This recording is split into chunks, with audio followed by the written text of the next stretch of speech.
I've seen things in these mountains that no one would believe. But what happened last week? That's something that still makes my hands shake when I think about it. My name's Jim O'Connor, and I've been a park ranger here in Denali for 15 years. After losing Sarah to cancer 2 years ago, these snow-covered peaks became more than just my job. They became my escape.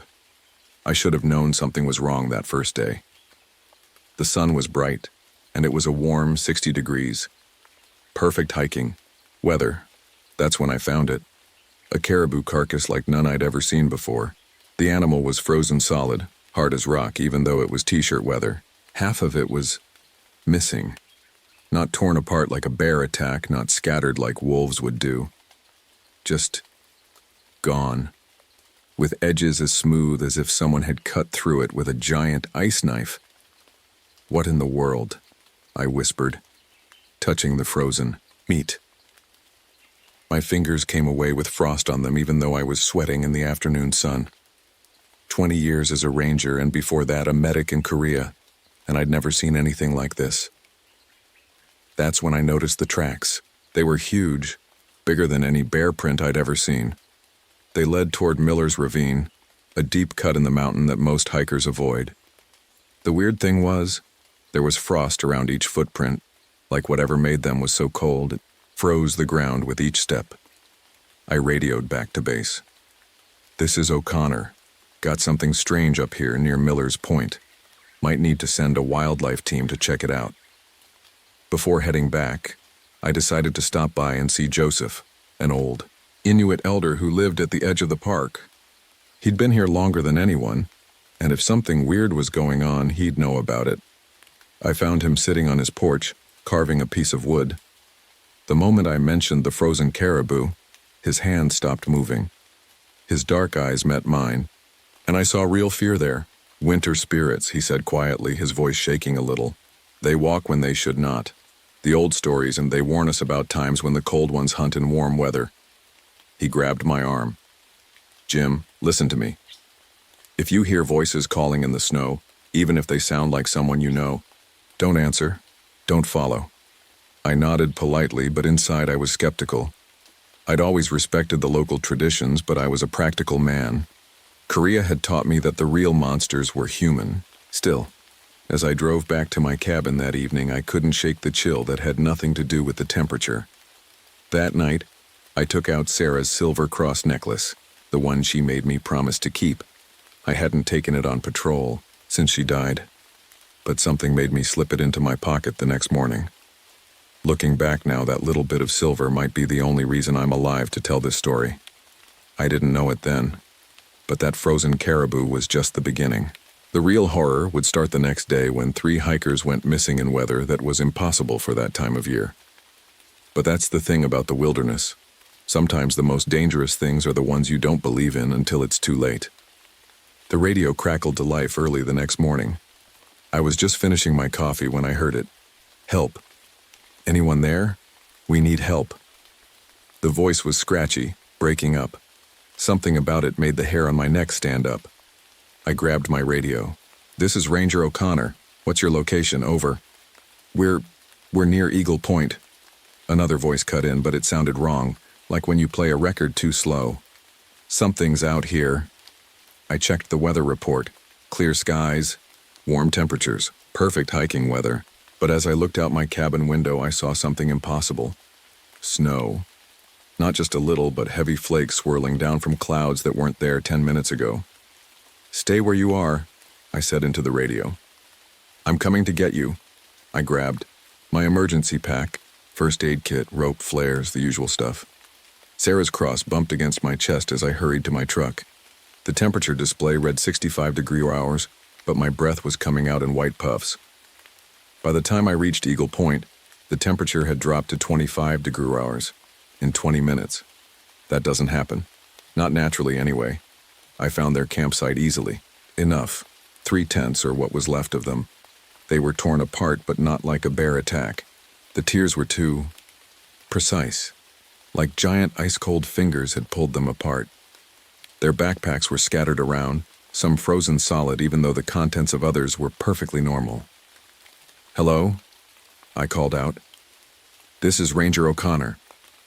The snow was falling harder now, but something was weird about it. It was only snowing in a circle around me, maybe 100 feet wide. Beyond that, it was clear and sunny. That's when I saw the blood trails. They went in different directions, some even going straight up trees, which is impossible. No one can climb a tree while bleeding that much. And the blood, it was frozen solid, like red icicles. My radio crackled again. Help us. Please. It was one of the hikers, but their voice was different now. It had this echo to it like they were talking from inside a frozen cave. I followed one of the blood trails. It led me to a clearing where the snow was swirling in circles. The temperature on my thermometer kept dropping. 20 degree, 15 degree, 10 degree up. Then I heard something that made my heart stop. A voice. Clear as day. Jim, honey, help me. Sarah's voice. My Sarah, who'd been dead for 2 years. I knew it couldn't be real, but it sounded exactly like her. That little catch in her throat when she was scared, the way she said my name. For a second, just a second, I wanted to run toward that voice more than I'd ever wanted anything. But I remembered Joseph's warning. If you hear voices calling in the snow, even if they sound like someone you know, don't answer, don't follow. I gripped Sarah's cross tight and whispered, "You're not her." The voice changed then. It turned into something that made my skin crawl, like Sarah's voice mixed with something ancient and cold and hungry. The sound echoed through the trees, and the snow started falling even harder. Looking down at my compass, I noticed something else that sent chills through me. All the blood trails led to the same place, an old part of the park where the trees grow so thick they block out the sun. We rangers called it the dark zone. Hikers weren't supposed to go there. As I stood there trying to decide what to do, I heard heavy footsteps in the snow behind me. They sounded wrong, too heavy, too slow, and with each step, I heard the crack of freezing ice. I didn't turn around. Every instinct, every lesson I'd learned in 20 years of rescue work told me not to turn around. Instead, I started walking, calm and steady, toward my truck. The footsteps followed, getting closer. Just before I reached the truck, I caught a glimpse of something in my side mirror. A tall, gray shape with antlers that seemed to be coated in ice. But when I turned my head, it was gone. All that was left were massive footprints in the snow, each one rimmed with frost. I got on my radio again. "Base, this is O'Connor. We've got a serious situation. I need backup, and I need the old maps of the dark zone. Something's very wrong up here." As I drove back to base, the snow stopped as suddenly as it had started. The temperature went back to normal, but I couldn't shake the feeling that whatever was out there in the woods wasn't finished. It was just getting started, and those hikers, I had to find them. Even if it meant going into the dark zone, even if it meant facing whatever had stolen Sarah's voice. But first I needed to prepare. Because whatever this thing was, it wasn't like any predator I'd dealt with before, and I had a feeling that normal rescue procedures weren't going to cut it this time.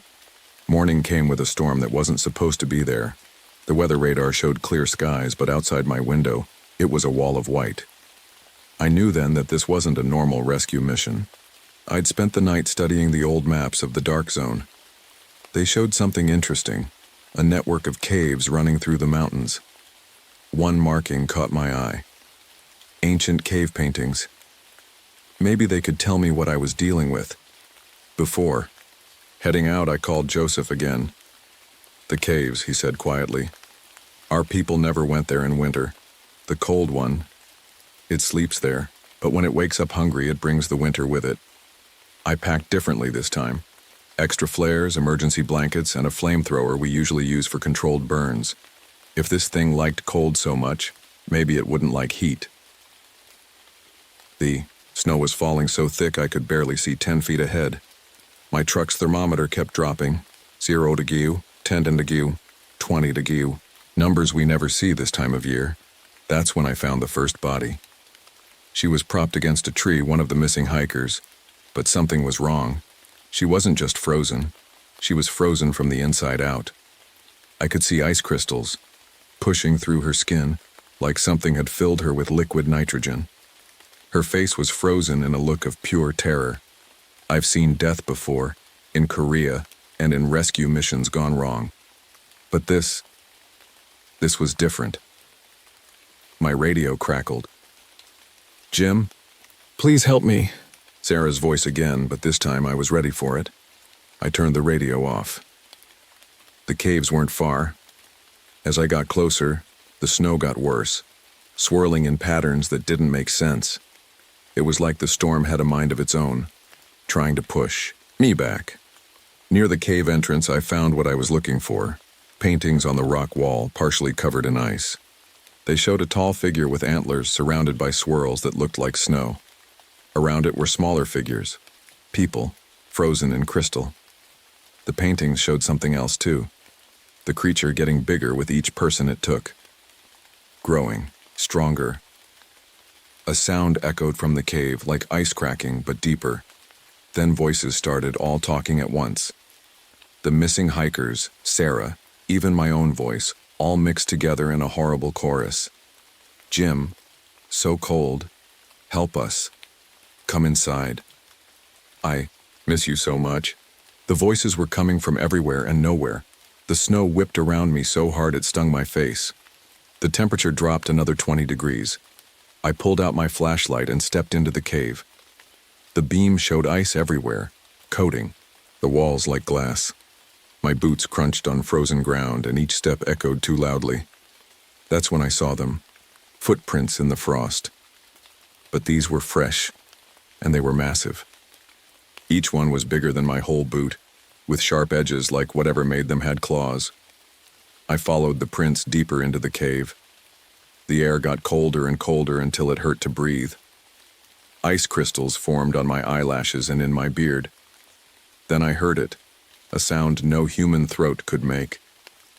Like ice breaking and wind howling and something screaming all at once. My flashlight beam caught something moving in the darkness ahead. Something tall. Something with antlers covered in what looked like frozen blood. I raised the flamethrower, my hands shaking not from the cold but from what I was seeing. The creature was at least 12 feet tall, its skin gray and stretched tight like a frozen corpse. Steam rose from its body, freezing instantly in the air around it. It turned to look at me and I saw its eyes. They were like looking into frozen pools of midnight. Empty, hungry. "Jim," it said in Sarah's voice, reaching out with long, skeletal fingers. "I've missed you so much." But this time the voice didn't fool me, because hanging around my neck was Sarah's real cross, and it was starting to glow with a faint silver light. The creature saw it too. It made that horrible sound again, and the cave wall started to crack from the cold. I knew I had to make a choice, fast. Either I ran or I faced this thing, and those missing hikers. If there was any chance the second one was still alive.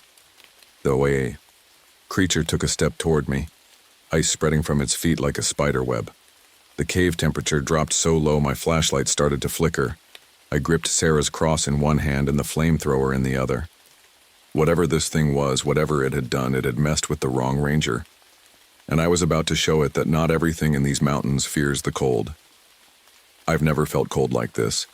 It was the kind of cold that makes your bones ache. That makes you forget what being warm feels like. But I couldn't back down now. The creature moved like something from a nightmare, too fast for something so big. One moment it was at the far end of the cave, the next it was right in front of me. The air around it was so cold it crackled. I fired the flamethrower. The flame hit the creature's chest, and for a second I thought I had it. But the fire, it just turned to ice and shattered. Then I heard movement behind me. More voices. Ranger O'Connor? A real voice this time. I recognized Mike Thompson, one of the local hunters. He and two others had followed my tracks into the cave. "Get out!" I shouted. "Get out now!" But it was too late. The creature moved like a blur of frost and shadow. One of the hunters screamed, a sound that turned into crackling ice. When my flashlight found him, he was already frozen solid, frost spreading across his skin like spider webs. Mike fired his rifle. The bullets hit the creature, but they just stuck in its gray skin and frosted over. The second hunter tried to run, but the ground under his feet turned to ice. He slipped and the creature was on him in a second. I found the second missing hiker then, half hidden behind a rock. Like the first one, ice crystals had pushed through their skin. Their face was frozen in a silent scream. "Jim." Sarah's voice came from everywhere now. "Why didn't you save me, Jim? Why did you let me die alone?" My head started to swim. The cave around me changed. Suddenly I was back in the hospital room watching Sarah in her last moments. But something was wrong. Ice was spreading across the hospital bed, across Sarah's face. "No!" I grabbed Sarah's cross tight. The silver burned cold in my hand, but it helped clear my head. This wasn't real. The creature was playing tricks. Mike was the only hunter left now. He backed up against the cave wall, his rifle frozen solid in his hands. "The paintings!" I shouted to him. "Look at the paintings. Heat, it needs heat." There was a hot spring near here, I remembered. The maps showed it. An underground pool of steaming water that never froze, even in the deepest winter. The creature lunged at Mike. I did the only thing I could think of. I threw Sarah's cross. It hit the creature's chest and stuck there, glowing with a silver light. The monster screamed, a sound like breaking glaciers, and stumbled back. That gave Mike just enough time to run. But as he passed me, the creature's arm shot out. Fingers like icicles caught Mike's shoulder. I watched in horror as frost spread across his body in seconds. "Run," Mike managed to say before the ice took him completely. The creature turned to me, Sarah's cross still glowing in its chest, but instead of weakening it, the cross seemed to make it angry, angrier and stronger. It spoke again, but this time not in Sarah's voice. This voice was ancient, like wind through ice caves. "Your warmth. Give me your warmth." The temperature dropped so low my equipment started to break. The flashlight died. The flamethrower's tank cracked. Ice formed on my eyelids every time I blinked. But now I knew what I had to do. The hot springs were just through the next tunnel. If I could get there, if I could somehow lure this thing into the water. My legs were going numb. Each step felt like walking through concrete. The creature followed, taking its time now. It knew I couldn't escape. "Jim," Sarah's voice again, softer this time. "Just stop running. Aren't you tired of being alone? We can be together." Part of me wanted to give in, to just stop and let the cold take me. Maybe then I'd see Sarah again. But that's when I felt it. Warm air. The hot springs were close. Steam was seeping through cracks in the cave wall. See, creature must have felt it too. It hesitated for the first time. I broke through the last wall of ice and found myself in a large cave. The hot spring filled most of it, steam rising from the dark water. The heat felt like fire on my frozen skin. The creature stood in the tunnel entrance. For the first time, I saw fear in those midnight eyes. Now I just had to figure out how to get it into the water. But with all my weapons frozen and broken, with my body nearly frozen too, I had no idea how. That's when I remembered something Sarah used to say. Sometimes the only way past fear is through it. I took a step closer to the edge of the hot spring. The creature watched me, its antlers scraping the cave ceiling. "You want my warmth?" I called out. "Come and get it." The monster roared, and the final battle was about to begin. Everything happened fast after that. The creature charged at me, its feet leaving trails of ice even on the warm, wet stone. I waited until the last second, then dove to the side. But I wasn't fast enough. Its hand caught my jacket, and instantly, the fabric turned to ice and shattered. The cold hit my skin like 1,000 needles. I rolled toward the hot spring, feeling ice spread across my back. My fingers were turning blue. "Together forever," it whispered in Sarah's voice, reaching for me with its other hand. "No more lonely nights." That's when I saw it. Sarah's cross was still stuck in its chest, glowing brighter now in the steam from the hot spring. The creature's gray skin was starting to crack around it, like ice in warm water. I had one chance. Just one. I grabbed a handful of hot water and threw it at the cross. The water hit the silver and instantly turned to steam. The creature screamed. Not with Sarah's voice now, but with a sound like breaking glaciers. More cracks appeared around the cross, spreading across the creature's chest like a spider web. But it wasn't enough. It was still coming, and I could feel my body shutting down from the cold. My left hand was completely numb now. When I looked down, 3 of my fingers were frozen solid, turned white as snow. The pain was unbelievable, but I couldn't stop. Not now. The creature swung at me again, its claws missing my face by inches. I stumbled backward, closer to the water's edge. Steam rose around us in clouds, making everything look foggy and strange. That's when I made my final move. I reached up and grabbed the cross sticking out of its chest. The cold hit me like a truck. Ice spread up my arm instantly, but I held on, pulling the cross down with all my strength. The creature's weight did the rest. We both fell into the hot spring. The water felt like it was boiling after being so cold.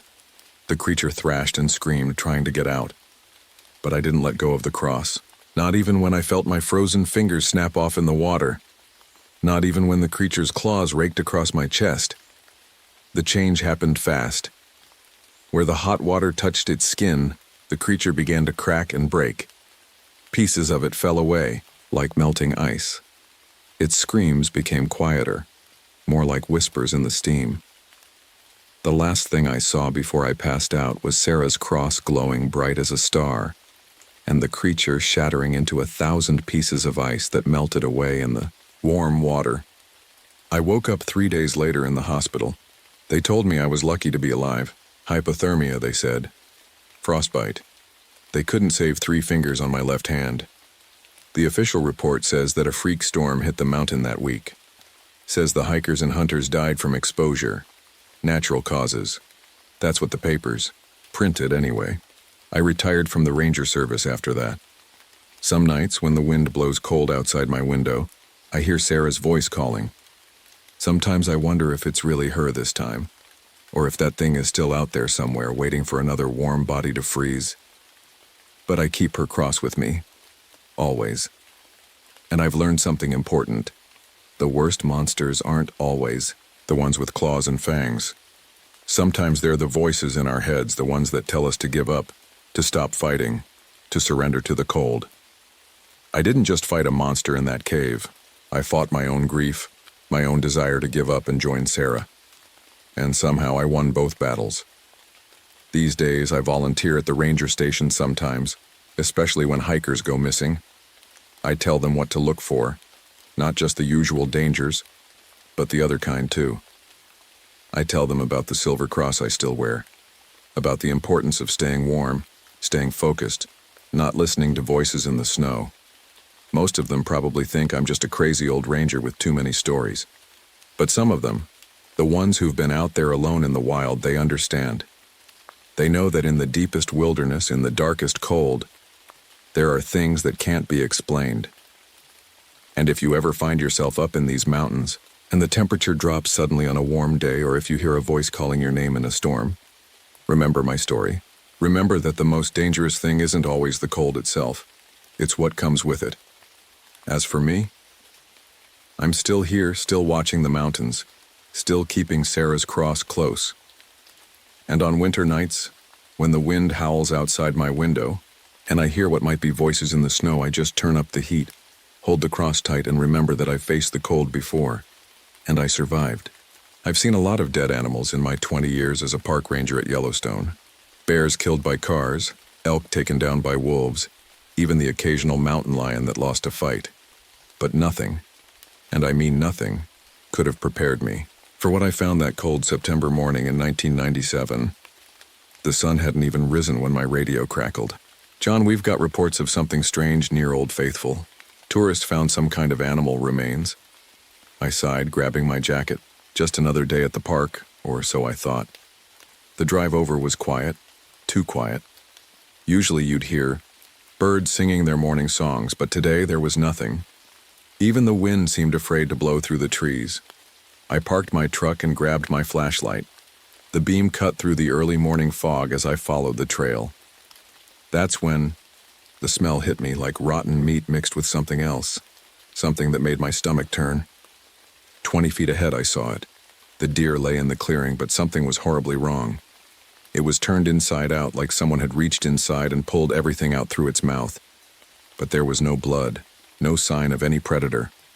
Its organs were neatly arranged in a circle around it, still connected but completely dry. In my years as an Army Ranger and all my time in Yellowstone, I'd never seen anything like it. My hands shook as I reached for my radio.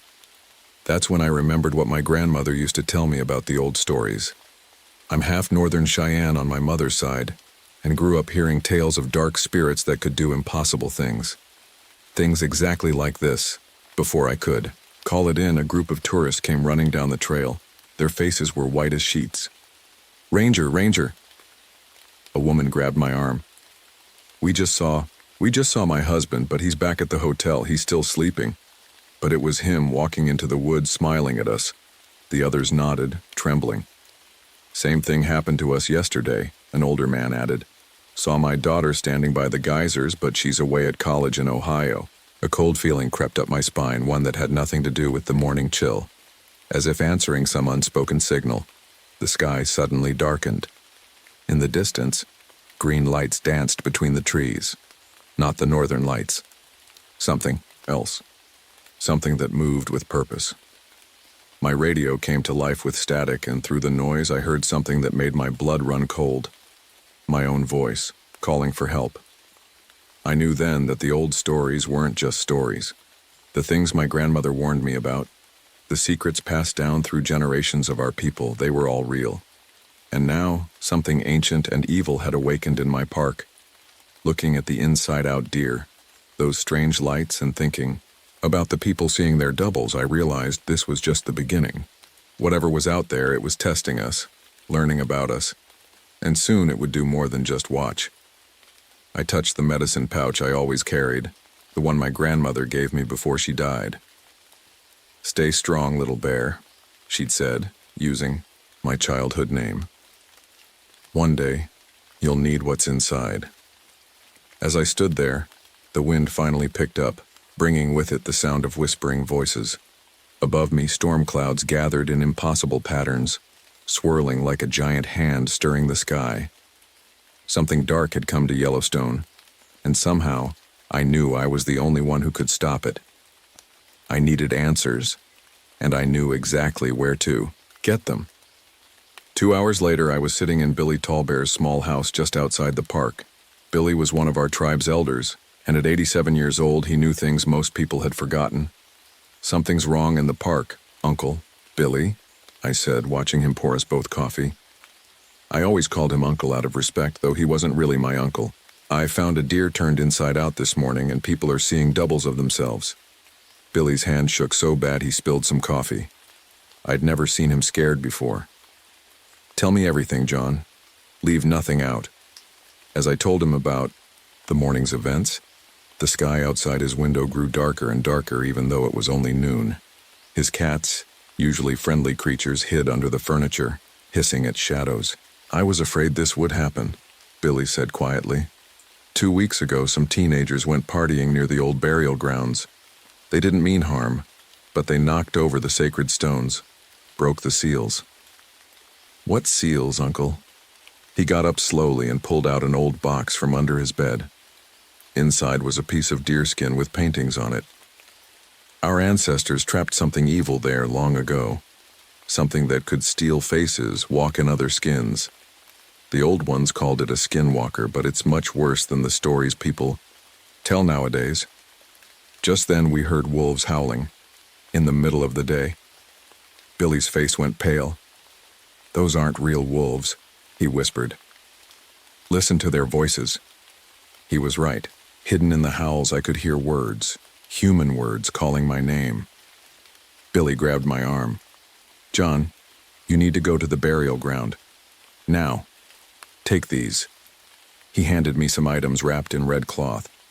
Sacred tobacco sage, and your grandmother's medicine bundle. She left it with me for when this day came. My grandmother knew this would happen. She had dreams, John. She saw you standing between our world and the dark. But be careful. The skinwalker, it's not just some spirit.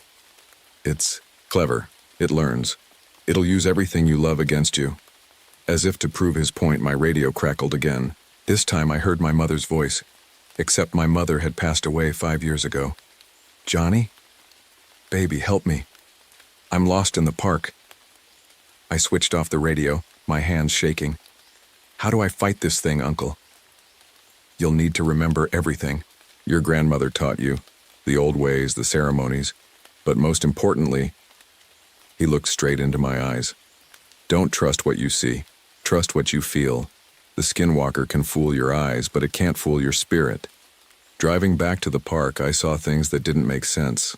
A herd of elk running backward, trees bending against the wind, and everywhere those strange green lights like evil fireflies. At the ranger station, I found more trouble. Mike Peterson, one of our senior rangers, was acting weird. He kept staring at his hands like he'd never seen them before, and his voice sounded wrong, like someone trying to copy how humans talk. Everything okay, Mike? I asked, keeping my distance. He looked up at me and smiled, but the smile went too wide, wider than any human mouth should go. Never better, John. Say, want to go check out that disturbance near the burial ground, just you and me? I made an excuse and backed away. That wasn't Mike anymore. The skinwalker had already started hunting, and it was wearing my friend's face. In my office, I locked the door and opened my grandmother's medicine bundle. Inside was a small leather pouch and a note written in her shaky handwriting. Little Bear, if you're reading this, the darkness has returned. The pouch contains sacred stones from the 4 directions. They'll help you see truth through lies. But remember, power isn't just in tools, it's in your blood. You carry the strength of our ancestors. When the time comes, you'll know what to do. Be brave, my grandson. The storm is just beginning. Looking out my window at the gathering darkness, I knew she was right. This was just the beginning, and somehow I had to stop it before it spread beyond Yellowstone. Before it took more faces, more lives. The skinwalker was out there wearing my friend's skin, probably watching me right now. And soon, very soon, we would have to face each other. That evening, I walked alone to the disturbed burial ground. The setting sun painted the sky blood red, and the air felt heavy like right before a huge storm. In my backpack, I carried the sacred items Billy had given me, along with my flashlight and radio, though I wasn't sure I could trust any voices that came through it anymore. The burial ground was in a hidden valley, away from the tourist trails. Even on normal days, most animals avoided this place. Now I knew why. As I got closer, I saw the knocked-over stones, ancient carvings broken and scattered. Someone had drawn stupid graffiti on them with spray paint. My heart sank. No wonder something evil had woken up. Movement caught my eye. Through the trees, I saw Mike, or whatever was wearing Mike's face, walking stiffly like a puppet on strings. He was carrying something that dripped dark liquid. I ducked behind a fallen tree and watched. Mike stopped in the middle of the burial ground and began to change. It started slowly at first, his skin rippling like water, then faster. His face stretched, melted, and reformed. In seconds, he wasn't Mike anymore, but a young woman I recognized from the missing persons report 2 days ago. The thing wearing her face smiled, and I saw too many teeth. I must have made some small noise because suddenly it turned, looking right at my hiding spot. I held my breath, remembering Billy's words. Trust what you feel, not what you see. The skinwalker spoke, its voice a horrible mix of Mike's and the missing woman's. I smell your fear, John Whitehawk. Your grandmother couldn't stop us. Your ancestors couldn't keep us locked away forever. Why do you think you can? My hands shook as I grabbed my grandmother's medicine pouch. Inside, the sacred stones felt warm, almost hot. The skinwalker took a step closer. Want to see what I really look like, John? It asked, its voice changing again. Want to see why? Your people locked us away? Here, let me show you. Its face began to change again, but this time it wasn't turning into another person. What I saw, I can't even describe it properly. It was like looking at every nightmare I'd ever had, all at once. My head started pounding, and I felt blood drip from my nose. but the sacred stones in my hand grew hotter, and suddenly, I could see through its trick. Behind the horror show it was showing me, I saw its true form, like a shadow that had learned to walk, with eyes that swirled like poison. It screamed in rage when it realized its tricks weren't working on me. The sound made my ears ring, and nearby trees actually bent away from it. I pulled out the sage and sacred tobacco, my hands moving like my grandmother had taught me years ago. The words of the old protection prayer came back to me, like I'd never forgotten them. The skinwalker backed away as I spoke the ancient words. The air crackled with power, not its evil magic, but something older, something that came from the land itself. "This isn't over," it snarled, its voice now like rocks grinding together. "I'll wear your skin next, John Whitehawk. I'll use your face to destroy everything you love." It melted into the shadows, leaving behind only a terrible smell and dead grass where it had stood. I slumped against a tree, exhausted and scared, but also angry. This thing had killed people, stolen their faces, and disrespected sacred land. Pulled out my phone with shaking hands and called Billy. "I saw it, Uncle. I saw what it really is. And it saw you," he said gravely. "Now the real danger begins. Come back quick. We need to prepare you for what's coming." As if agreeing with his words, thunder rolled across the sky. But when I looked up, there wasn't a cloud in sight. The thunder was coming from underground. Walking back to my truck, I felt different. Seeing the skinwalker's true form had changed something in me. I was scared, yes, but I also felt more connected to my grandmother's teachings than ever before. I finally understood why she'd spent so many hours teaching me the old ways, making me memorize prayers and ceremonies I thought I'd never use. She'd been preparing me for this fight my whole life. And now, ready or not, that fight was here. The next morning, everything got worse. I walked into the ranger station and immediately knew something was wrong. 3 more rangers were acting strange, just like Mike had. They moved wrong, like they were wearing clothes that didn't fit. Their smiles were too wide. Their eyes never blinked. Jenny, our dispatch operator, pulled me aside. She was one of the few who still seemed normal. "John, something's happening to everyone," she whispered, her eyes darting around nervously. "Lisa went to check on a camping site this morning and came back different. She keeps humming this weird tune, and earlier, I saw her eating a raw squirrel behind the building." My stomach turned. The skinwalker wasn't working alone anymore. It was making copies of itself, spreading like a disease. "Listen carefully," I told Jenny. "Don't trust anyone, even if they look like someone you know. And whatever you do, don't go anywhere alone with them." Just then my phone rang. It was Billy. "John, get to the sacred cave now," he said, his voice shaking. "They've destroyed the pictographs, the ancient warnings on the cave walls. And there's something else you need to see." The sacred cave was a hidden place where our ancestors had painted warnings about the skinwalker. Tourists didn't know about it, and it wasn't on any park maps. When I got there, Billy was waiting with 2 other tribal elders I recognized, Robert Running Wolf and Mary Blackfeather. Inside the cave, my flashlight showed the damage. All the ancient paintings were smeared, with black goo that seemed to move on its own. But on the back wall, something new was painted, not in paint, but in what looked like fresh blood. "The seals are broken. The hunger returns. All will wear new faces." Mary Blackfeather stepped forward, her old hands trembling as she traced symbols in the air. "There was a prophecy," she said quietly. "When the 7 seals break, the skin stealers would return. But the same prophecy spoke of a warrior with mixed blood, 1 foot in the old world, 1 in the new. One who could end their hunger forever." They all turned to look at me. "My grandmother," I said slowly. "She knew about this prophecy, didn't she? That's why she taught me everything she knew." Robert nodded. "Sarah Whitehawk was a powerful medicine woman. She saw this day coming. She saw you, standing against the darkness." Suddenly, we heard screams from outside the cave.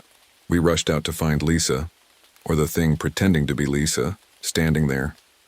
Behind her were 5 more possessed rangers, all wearing those 2 wide smiles. "Found you," Lisa said in a sing-song voice that didn't sound human at all. The old ones can't help you now, John. Their time is past, our time is coming. The possessed rangers moved forward. Their faces started to melt and change, just like I'd seen in the burial ground. Billy and the elders began chanting, holding up sacred items. The skinwalkers hissed like angry snakes. I pulled out my grandmother's medicine pouch, and the sacred stones inside began to glow with a soft blue light. The possessed rangers stopped, confused. They couldn't cross the light. "Run!" I shouted to the elders. "Get to safety. I'll hold them off." As the elders escaped, I faced the skinwalkers alone. They circled me like wolves, changing faces every few seconds. Mike, Lisa, the missing woman, faces I didn't recognize, faces that couldn't exist. "Your grandmother died trying to reinforce the seals," Lisa's voice taunted. "Want to know what her face looked like when we took her? Want to see?" Anger and grief hit me like a punch to the gut. "My grandmother died of a heart attack," I said through clenched teeth. The skinwalkers laughed, a horrible sound like breaking glass. "Is that what they told you?" "We took her, John. We took her because she knew too much, just like we'll take you." The sacred stones pulsed brighter, responding to my anger. The skinwalkers backed away, but their smiles didn't fade. "Soon," they said together, their voices mixing into one awful sound. "Very soon." They melted away into the shadows, leaving me alone with this terrible new knowledge. My grandmother hadn't died naturally. These things had killed her, and now they were back, stronger than ever, wearing the faces of my friends. I sank to my knees, holding back tears. But I couldn't break down. Not yet. I had to be strong, had to figure out how to stop them. Because if I didn't, soon there wouldn't be any real people left in Yellowstone. Just monsters wearing familiar faces. That night, Billy and the elders helped me prepare for the fight of my life. We gathered in his small house, the windows covered with salt and sage. Outside, we could hear the skinwalkers prowling, testing our defenses, wearing the faces of people we knew. "Your grandmother left instructions," Billy said, opening an old wooden chest. She knew this day would come. Inside were things I remembered from my childhood. My grandmother's sacred pipe, a bundle of special arrows, and a leather journal filled with her tiny handwriting. But there was something else too, a silver knife with strange symbols carved into the handle. "This blade was made from a meteorite," Mary Blackfeather explained. "Star metal. The skinwalkers can't heal wounds made by it." As the elders taught me the old prayers and showed me how to make special weapons, Jenny called my cell phone. "John, they've taken over most of the ranger stations," she whispered. "I'm hiding in the supply closet at the main office. There's maybe 10 people left who aren't changed. The rest, they're all acting like puppets now. And they're looking for you. Stay hidden," I told her. "I'm coming." Robert grabbed my arm. "You can't save everyone, John. Some of them might already be gone." "I have to try," I said, picking up the silver knife. "My grandmother died trying to stop these things. I won't let her death be for nothing." The elders worked quickly, painting protective symbols on my jacket with a mixture of sacred herbs and blessed water. Each symbol would help me see through the skinwalkers' tricks. They gave me a small pouch of salt mixed with sage to break their magic, and a special arrow they said would find its target no matter what. "Remember," Billy said as I got ready to leave, "they'll try to confuse you. They'll wear the faces of people you trust. But their eyes always give them away. There's nothing human behind them anymore." I nodded, checking my equipment one last time. The silver knife, my grandmother's sacred stones, the special arrow, and the medicine pouch. It wasn't much against an ancient evil, but it would have to do. "One more thing," Mary said, pressing something into my hand. It was a small, smooth stone on a leather cord, your grandmother's heartstone. She said you'd know when to use it. The stone felt warm, like it had been sitting in the sun, even though it was the middle of the night. I put it around my neck, tucked under my shirt. Outside, the wind had picked up, carrying strange whispers. The trees swayed even though there shouldn't have been enough wind to move them. In the distance, green lights danced between the branches, moving closer. "They're coming," Robert warned. "Whatever you're going to do it fast." I got in my truck and started driving toward the main ranger station. The roads were empty except for animals acting weird. Deer walking backward, ravens flying in perfect circles, coyotes that stood on their back legs like people. Halfway there, I saw someone standing in the middle of the road. It was Mike, but not Mike. The thing wearing his face smiled that too wide smile. Going somewhere, John? Other figures stepped out of the woods, all possessed rangers, all wearing those horrible grins. They had me surrounded. I grabbed my grandmother's heartstone. It was burning hot now, pulsing like a tiny heartbeat. Somehow I knew what to do. I held it up and bright light poured out, causing the skinwalkers to shriek and cover their faces. "This ends tonight," I said, my voice stronger than I felt. "I'm taking back my park." The skinwalkers hissed and backed away from the light, but I could see the hate in their empty eyes. The real fight was about to begin, and I had to be ready, because somewhere out there was the original skinwalker, the one that started all this. And until I found it and stopped it, no one in Yellowstone would be safe. The hunt was on. I made it to the ranger station just before midnight. The full moon cast weird shadows everywhere, and the air felt thick, like trying to breathe underwater. Jenny was still hiding in the supply closet, along with 3 other rangers who hadn't been taken. "They're in the main office," Jenny whispered. "The original one. It's got this feeling about it, different from the others. Colder." I knew what I had to do. My grandmother's heartstone was still glowing under my shirt, and the silver knife felt heavy on my belt. Before going in, I turned to the others. "No matter what you hear, don't come in after me. And if I don't come back, run. Run far from Yellowstone and don't look back." The main office was dark when I entered, but I wasn't alone. They were waiting for me, a dozen skinwalkers wearing familiar faces, standing perfectly still like mannequins. And in the middle sat something that looked like my grandmother. My heart nearly stopped. It was wearing her face perfectly, the same gentle smile, the same gray hair tied back in a braid. But the eyes were all wrong. "Grandson," it said in her voice. "I've been waiting so long to see you." "You're not her," I said, my voice shaking. "You killed her." The thing wearing my grandmother's face stood up, still smiling. "She was strong, your grandmother. She almost managed to seal us away. Again, almost." Its smile grew wider, impossibly wide. "But now we're free. And after we take you, we'll spread beyond this park. Towns, cities, everywhere."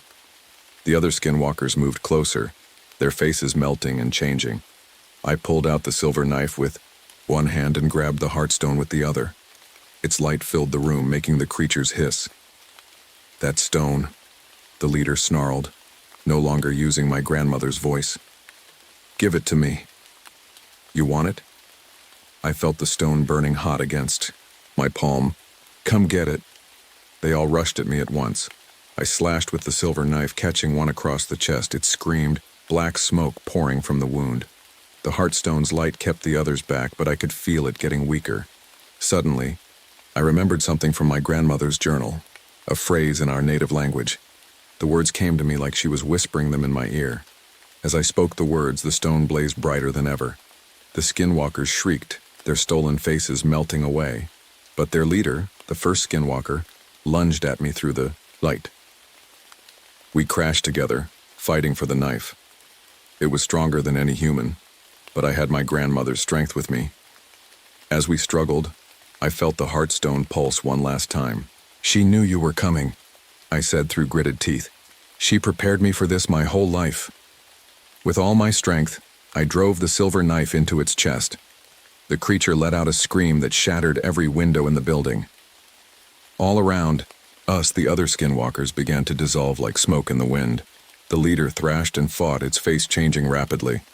My grandmother, Mike, the missing woman, faces I didn't know. And finally, its true form.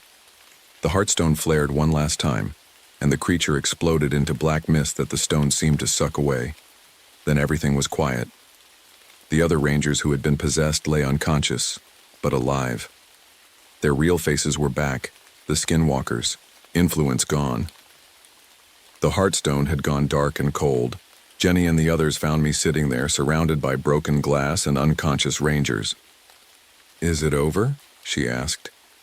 I looked at the Heartstone, now just a simple gray rock on a leather cord, but I knew it would shine again if needed. "Yeah," I said, "it's over. For now." In the days that followed, most people didn't remember what happened. Those who did convinced themselves it was just a weird dream. But I remembered. The elders remembered, and we made sure the seals were stronger this time. I still work as a ranger at Yellowstone, still protect the park and its visitors. But now, I carry my grandmother's Heartstone everywhere I go, because sometimes late at night when the moon is full, I hear whispers on the wind. And I know that somewhere in the darkness other things are waiting, watching, but I'm ready for them, just like my grandmother taught me to be. It's been a year since that night at the ranger station. Most things at Yellowstone are back to normal. Tourists still come and go, taking pictures of geysers and looking for bears. The rangers who were possessed have no memory of what happened. Maybe that's for the best. I still do my regular patrols, but things are different now. Billy and the elders taught me more about the old ways. Every full moon I check the seals at the burial ground. The Heartstone hangs around my neck. Quiet now. But sometimes at night I feel it grow warm. Yesterday, a new ranger started work. Nice guy, friendly smile. But when I shook his hand, the stone gave a tiny pulse. Just a small warning. Could be nothing, but I keep my grandmother's silver knife close. I watch the shadows more carefully, and every now and then when the wind blows just right, I hear whispers in the trees. The skinwalkers might be gone, but they weren't the only things our ancestors warned us about. There are other stories, other creatures that hide in the dark, places of the park. And now I know all those stories are true. So I keep watching, keep protecting. It's what my grandmother would have wanted. And if something else comes to Yellowstone, something wearing a friendly face but hiding darkness inside, well, this time I'll be ready from the start. Because that's what Whitehawks do. We protect the land, the people, and the old ways. No matter what comes out of the darkness, and sometimes late at night when I'm alone in the park, I swear I can hear my grandmother's voice on the wind, telling me to stay strong. I will, grandmother. I promise. The howl wasn't from a normal wolf. I know because I've spent 15 years in these woods and nothing, not even the meanest timber wolf, ever made my combat-trained hands shake like this. My name is Tom Martinez, and I'm a park ranger at Olympic National Park. Well, that's what my badge says anyway. Some days I feel more like the broken soldier who came back from Vietnam than a protector of wildlife. The divorce papers on my desk remind me that Sarah couldn't handle those night terrors anymore. Can't blame her. Watching your husband fight invisible enemies in his sleep isn't exactly what she signed up for. But out here in my fire tower, surrounded by endless green forests and misty mountains, I find peace. Most days, anyway. The familiar weight of my rifle against my shoulder and the scratch of pen on paper as I write in my wildlife journal help keep the memories at bay. At least they did, until 3 weeks ago, when everything changed. Something's wrong in my forest. Found 5 deer carcasses today, laid out in a perfect circle near Crescent Lake. Never seen anything like it. Whatever killed them didn't eat them, just arranged them like some sick art display. My first thought was bears, but bears don't play with their food like this. The weird part? All the other animals are staying away. Usually, a dead deer would attract scavengers from miles around, but there's nothing. No ravens, no coyotes, not even flies. It's like they know something I don't. Journal entry, May 3rd, 1973. The Mitchell farm lost 3 sheep last night. Nothing unusual about that. We get predator attacks all the time. But old Joe Mitchell's been farming these lands for 40 years, and I've never seen him scared before. He showed me the tracks, and I felt that same chill I used to get in Nami. When something wasn't right, the prints were huge, bigger than any wolf I've ever seen. And there was something else. They had opposable thumbs, like a human hand, but massive. I took measurements and photos, but my hands were shaking so bad some came out blurry. Journal entry, May 5th, 1973. The local wolf pack is acting strange. Found them standing in formation today, like sentries. In my 15 years here, I've never seen wolves behave like soldiers. They were facing the same direction, spaced evenly like they were guarding something. When they saw me, they didn't run. They just watched. But it's the howls that really get to me. Started hearing them 3 nights ago. At first, I thought it was just the usual wolf pack, but these are different. They sound almost human, like someone trying to speak through a wolf's throat. The sound makes my dog tags feel cold against my chest, bringing back memories of jungle nights I'd rather forget. Journal entry, May 7th, 1973, more dead deer today. 7 this time, arranged in a spiral. The kills are getting closer to the ranger station. Found weird markings carved into trees. Not from bears clawing, these were deliberate. Deep grooves forming patterns I don't recognize. Called in Billy Whitecrow from the local tribe today. He's been here longer than anyone, knows these woods better than I do. The moment he saw the markings, his face went pale.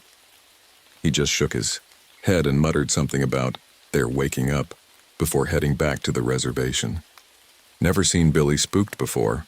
This is the same guy who wrestled a black bear last summer. The wolves are howling again tonight, but they sound different, more organized, like they're singing in harmony, if you can believe that. And underneath, their chorus, I swear I can hear something else joining in, something bigger. My old sergeant in Nam used to say that fear is like a radar. It tells you when something's coming before your eyes can see it. Right now my radar is screaming. Whatever's out there in my forest isn't natural, and it's getting closer.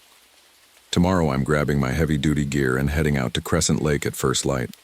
The Ranger's Handbook doesn't cover anything like this, but 15 years of watching these woods tells me something big is about to happen. I just hope I'm ready for it. The forest feels different today, quieter.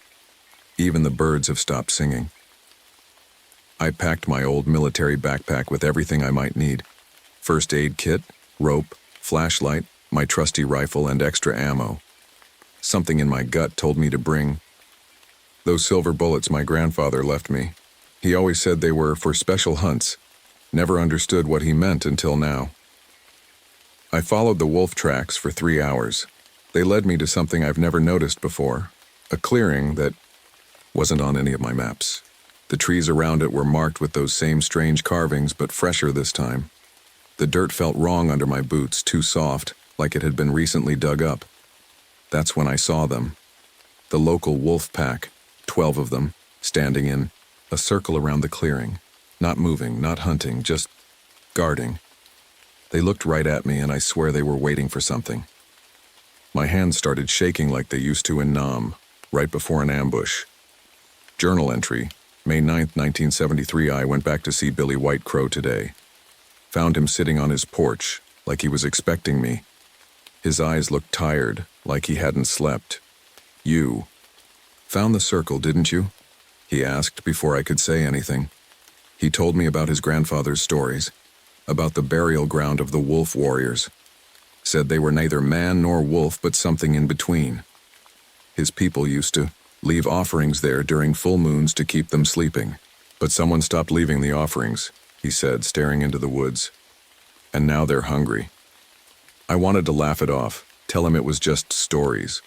But then he showed me something that made my blood run cold. An old photo from 1923. In it I saw the same circle of trees I'd found yesterday, and standing between them was something. The picture was blurry, but I could make out a shape that stood like a man but wasn't one. It was too tall, too wrong. Journal entry, May 10th, 1973. 3 campers went missing last night. Found their tent this morning, torn to shreds. The strange thing was the claw marks. They started at the top of the tent, like whatever did this was standing upright. Found tracks too, the same ones from before, but now I could see a clear trail. They walked on 2 legs, then dropped to all 4s, then back to 2 again. I followed the tracks until sunset. That's when I heard it, branches breaking behind me. When I turned around, I saw something that my mind still can't make sense of. It stood at the edge of the trees about 7 feet tall. In the fading light, I could see its shape, like a wolf, but standing straight up on 2 legs. Its eyes caught the last sunlight. They weren't animal eyes. There was intelligence there. And hunger. I raised my rifle, but it was gone before I could even aim. Just vanished into the shadows. But I could hear it moving through the trees, circling me. Not attacking, studying. The worst part? I heard more movement around me. There were others, a whole pack of them. I backed away slowly, remembering every survival skill I learned in Nam. Made it back to my truck without running. Running triggers a predator's chase instinct, that much I remember. But the whole way home I could feel them watching me. Journal entry. May 11th, 1973, found what was left of the campers today. I won't write down the details. Wouldn't want anyone reading this later to have those images in their head. But the way their bodies were arranged, it was methodical. Like they were sending a message. Called in the state police. They're saying, it was a bear attack. But I've seen bear attacks. Bears don't arrange their kills in patterns. Bears don't leave messages. The full moon is in 3 days. Billy says that's when they're strongest. I've started loading those silver bullets into magazines. My hands aren't shaking anymore. The soldier in me is waking up, the one who knows how to fight, how to survive. Tonight, I heard them howling again. But this time I heard words in the howls. Actual words. They were calling to each other. Planning. This isn't just about investigating anymore. This is about survival. And somehow I don't think my ranger badge is going to mean much to what's out there. Tomorrow I'm going to start preparing the fire tower. If there's going to be a fight, I want it to be on my terms. In Nam we learned that high ground means survival. I just hope I have enough time to get ready. Because something tells me these things aren't going to wait much longer. They hit the Johnson Ranger Station last night. Tore through the walls like they were made of paper. Good thing Steve Johnson was out on patrol. He would have been there. Alone. Looking at the damage this morning brought back memories I've been trying to forget. The way they attacked, it wasn't random. They took out the radio tower first, then the backup generator, then the main building, just like we used to plan our operations in Nam. These things aren't just strong, they're smart. I found muddy paw prints on the desk inside. They went through all the maps, all the files. They're learning our patrol routes, our weak spots. Just like we studied enemy movements in the war. Journal entry, May 13th, 1973. Last night, the flashbacks came back worse than ever.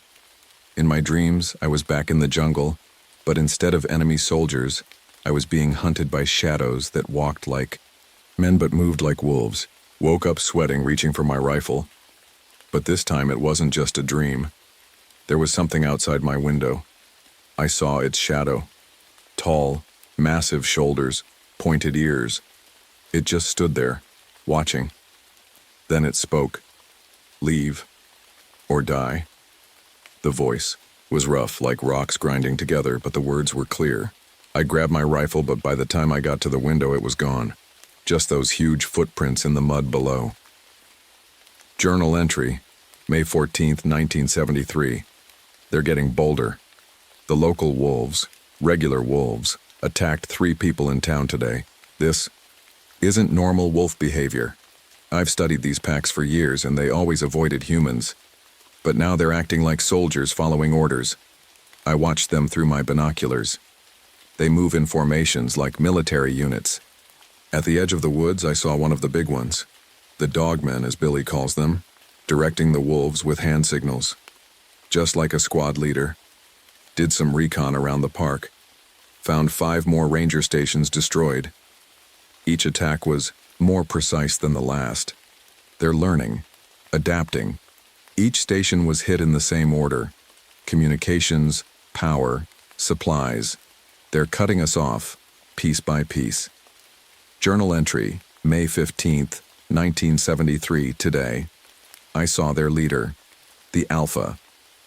I was checking the trails near Crescent Lake when I heard something big moving through the trees.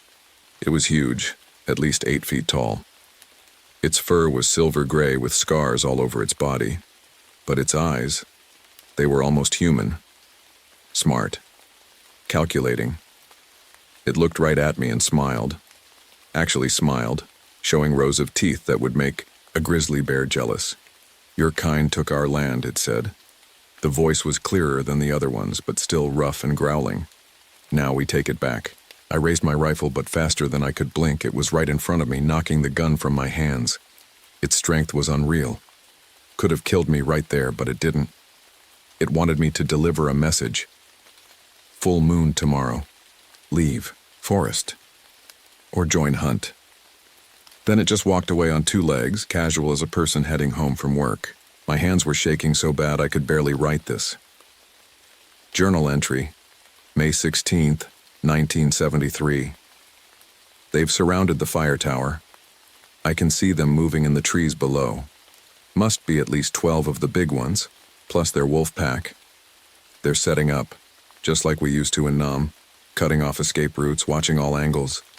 I've brought up everything I need. Food, water, ammo, first aid supplies. Got those silver bullets ready. Something tells me I'm going to need them soon. The sun's going down now. The full moon will be rising in a few hours. I can hear them down there, moving, planning. The alpha's voice carries up sometimes, giving orders in that terrible growling language. The regular wolves have started howling, but it's different now. It sounds like a war cry. My old sergeant used to say that the scariest enemy is the one that can think. Well, these things can think, plan, and coordinate better than any enemy I faced in Nam. And tonight, under the full moon, they're coming. For me, I've barricaded the stairs and set up some surprises for them. Those combat skills I learned in Nam are finally going to come in handy again. Only this time I'm not fighting people. I'm fighting something that shouldn't even exist. The moon's rising. They're getting restless down there. I can hear them moving closer. This might be my last entry for a while. If anyone finds this journal, well, just be careful in these woods. What lives here isn't natural anymore. Time to get ready. The war I've been preparing for all my life isn't the one I thought it would be. But a soldier fights the battle in front of him, not the one he expected. Here, they come. The first attack came just after moonrise. I heard their claws on the metal stairs. Scratch, scratch, scratch, getting closer.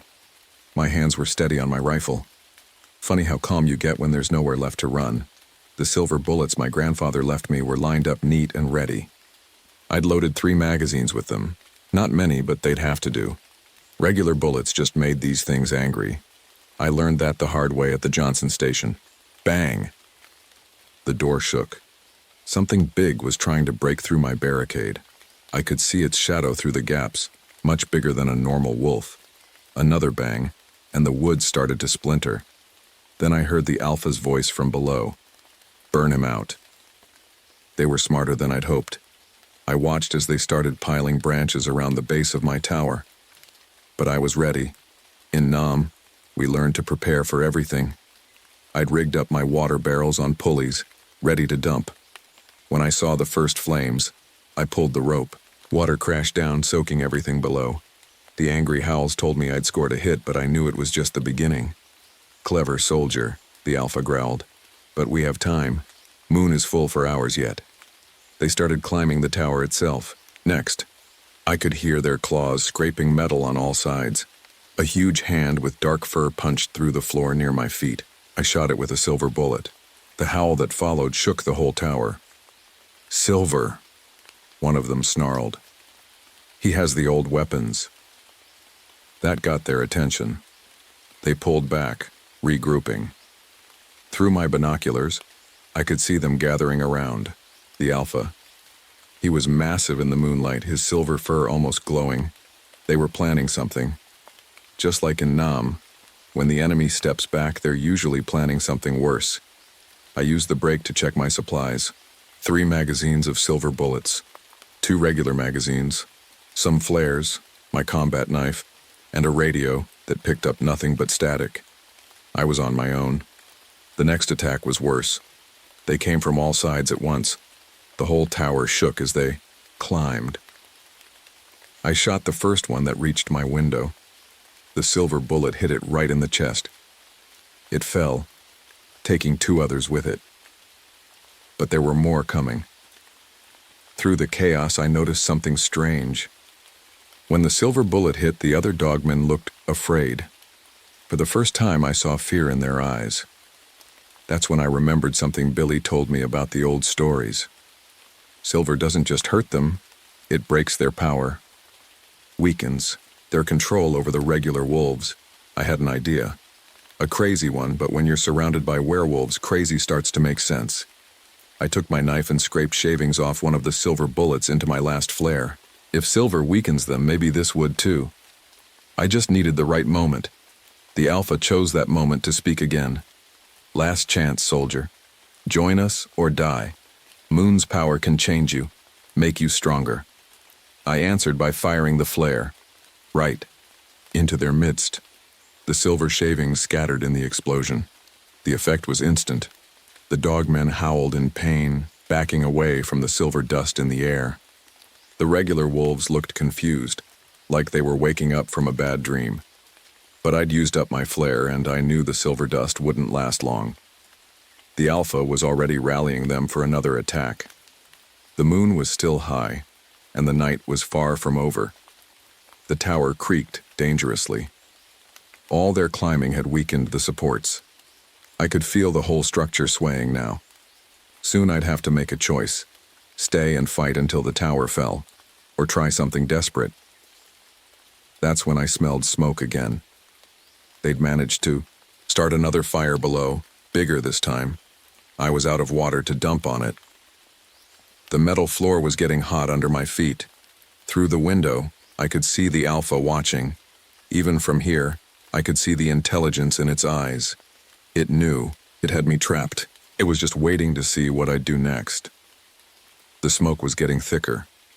The tower swayed again. I checked my silver bullets one last time. If I was going to die tonight, I was taking that Alpha with me. But first, I needed a plan. In Nam, we learned that when you're surrounded, sometimes the craziest plan is the only one that works. I looked at my remaining silver bullets, then at the Alpha below. Maybe, just maybe, I had enough for one last surprise. The tower groaned again. Time was running out. The moon was high, the smoke was rising, and somewhere in the darkness, 12 dogmen were waiting to tear me apart. But for the first time all night, I was smiling. Because I had a plan. A terrible, desperate, crazy plan. And those are the kind that usually work best. The tower was burning beneath me. Smoke filled my lungs as I put the last part of my plan into action. I had 3 silver bullets left. They had to count. I took off my jacket and shirt, soaking them in water. That would help me breathe through the smoke. Then I did something that went against every survival instinct I had. I opened the trapdoor in the floor. "Come on up," I shouted. "Let's finish this." The Alpha's laugh rumbled through the night. "Brave soldier wants to die fighting." "Just you," I called back. "You and me. Or are you scared?" I heard growls of anger from below. The Alpha silenced them with a snarl. Just like I hoped, it had a leader's pride. That was its weakness. The tower shuddered as something huge climbed up. I backed away from the trapdoor, rifle ready. First, I saw its eyes reflecting the fire's glow. Then massive shoulders pushed through the opening. The Alpha rose to its full height, 8 feet of muscle and fur filling half the tower room. "Now you see me, soldier," it growled. "Last thing you'll ever see." But I wasn't looking at the Alpha. I was looking past it, at the full moon shining through the window. The same moon that gave them their power. The same moon that would help me end this. The Alpha lunged. I dove right, letting it crash into my desk. Fast as it was, I was smaller and had fought in tighter spaces. Nam taught me that bigger enemies have bigger blind spots. I fired my first silver bullet. It grazed the Alpha's shoulder. Not a killing shot, but that wasn't the plan. The wound sizzled, and the Alpha roared in pain. The tower swayed dangerously. The fire below was weakening the supports. I could hear the other dogmen moving restlessly below, but they wouldn't interfere. This was between me and their leader. The Alpha swung at me, claws missing my face by inches. I rolled under its arm, coming up behind it. Second silver bullet, this one into its back. Another howl of pain and rage. "You die slow," it snarled. But I heard fear in its voice now. The smoke was getting thicker. The tower groaned again. We didn't have much time. The Alpha charged again. This time I wasn't quite fast enough. Its claws caught my arm, leaving deep cuts. The pain was intense, but I'd felt worse and numb. I stayed focused. I had one silver bullet left. One chance to end this. But I needed the perfect shot. The tower lurched violently. The Alpha lost its balance for just a second.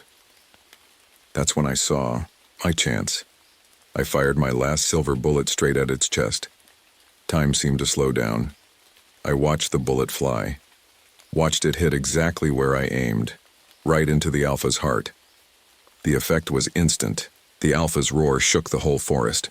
Silver light seemed to burst from the wound, spreading through its whole body. Below, I heard the other dogmen howling in panic.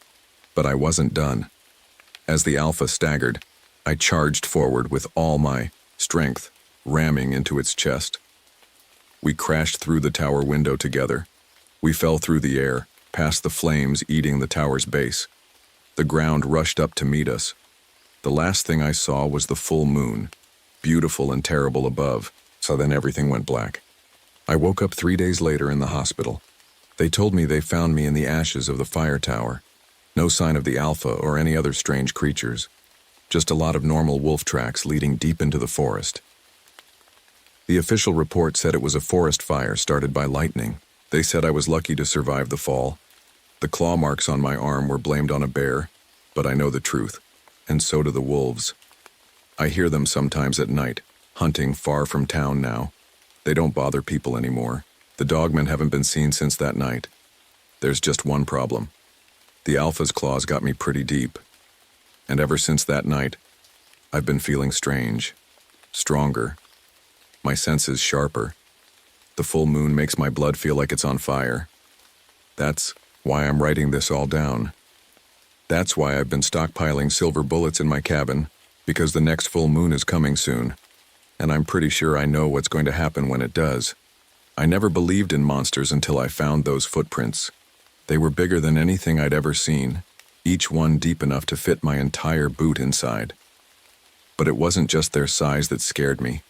It was the way they appeared overnight, as if something massive had walked through my forest while the whole world slept.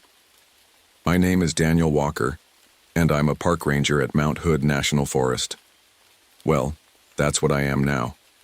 Before this, I was an anthropologist studying Native American tribes, and before that, well, let's just say I spent too many nights with a bottle in my hand.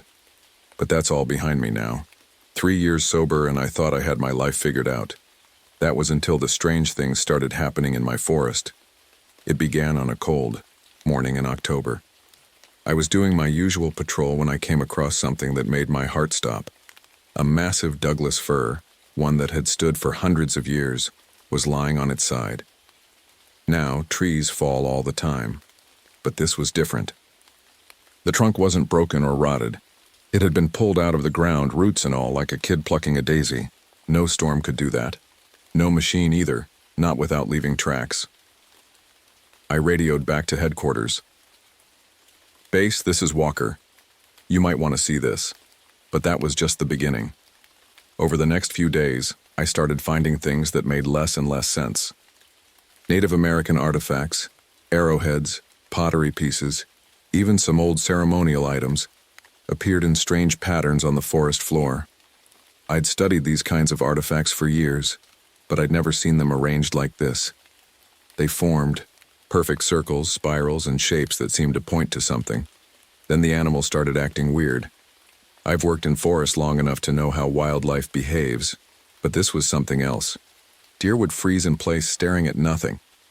Birds would suddenly change direction mid-flight like they'd hit an invisible wall.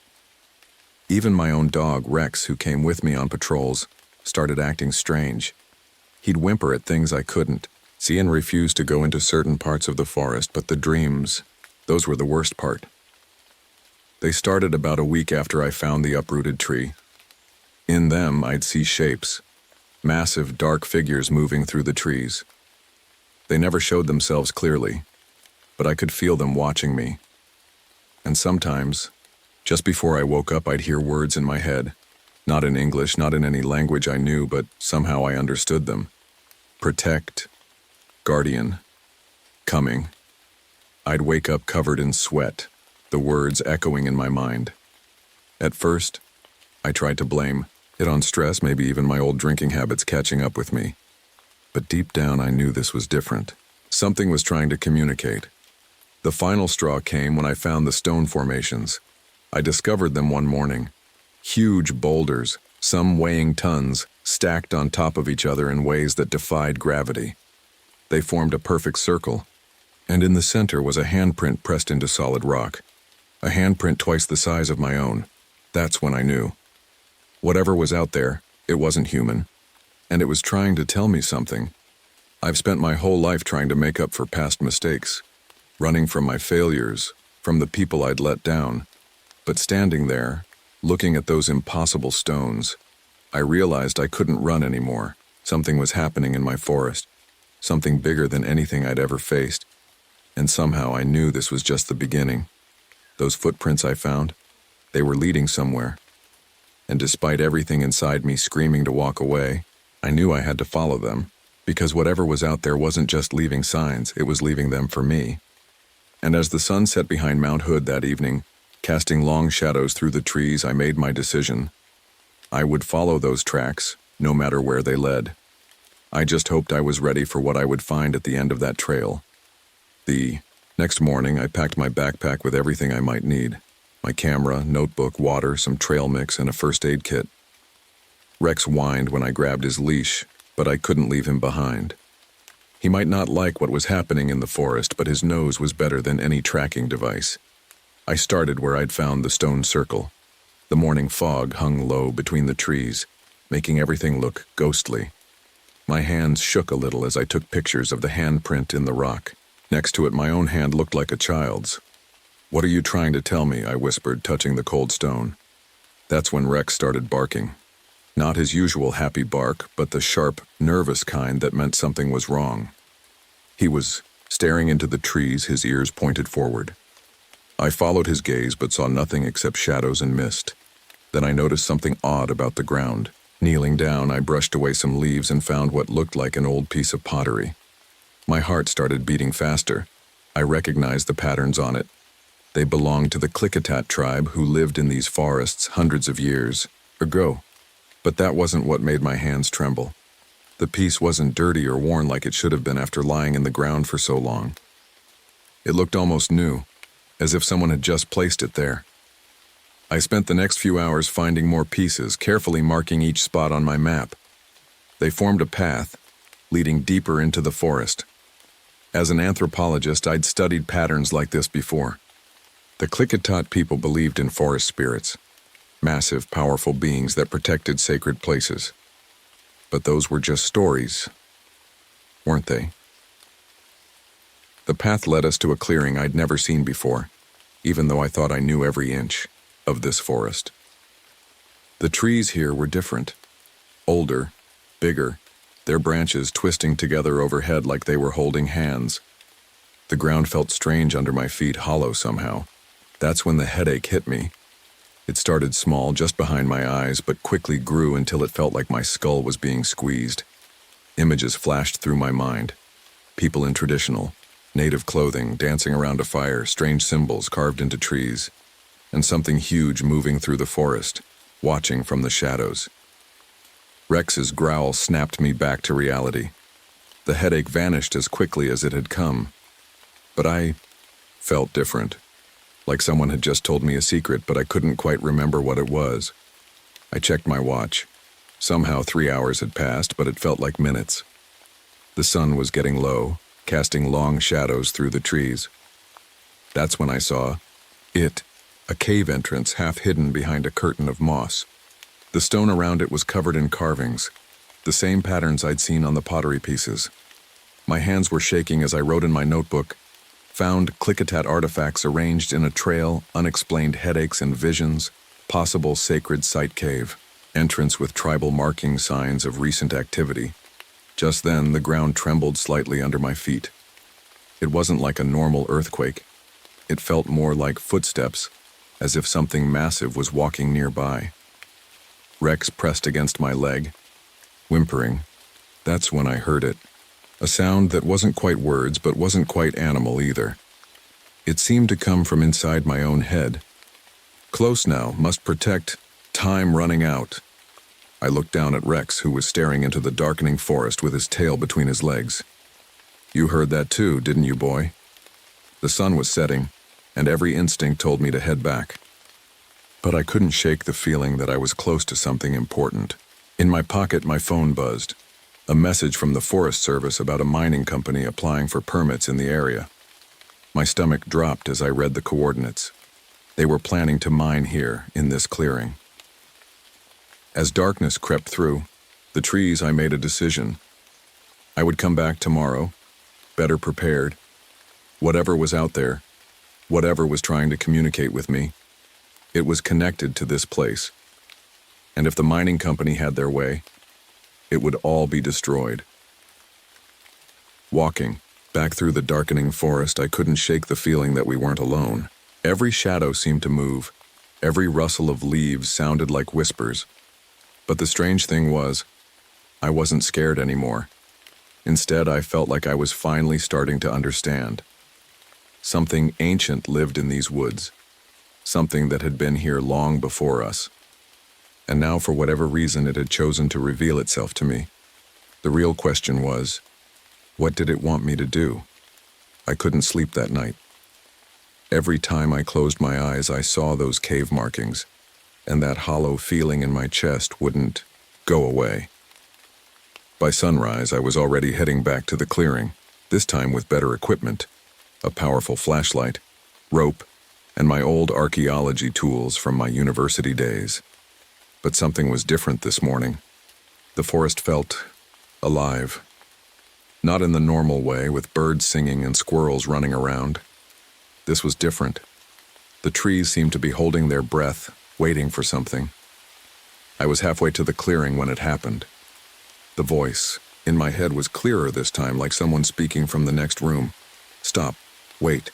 Watch. My whole body froze. Not because I was scared, but because something told me I should listen. That's when I saw them.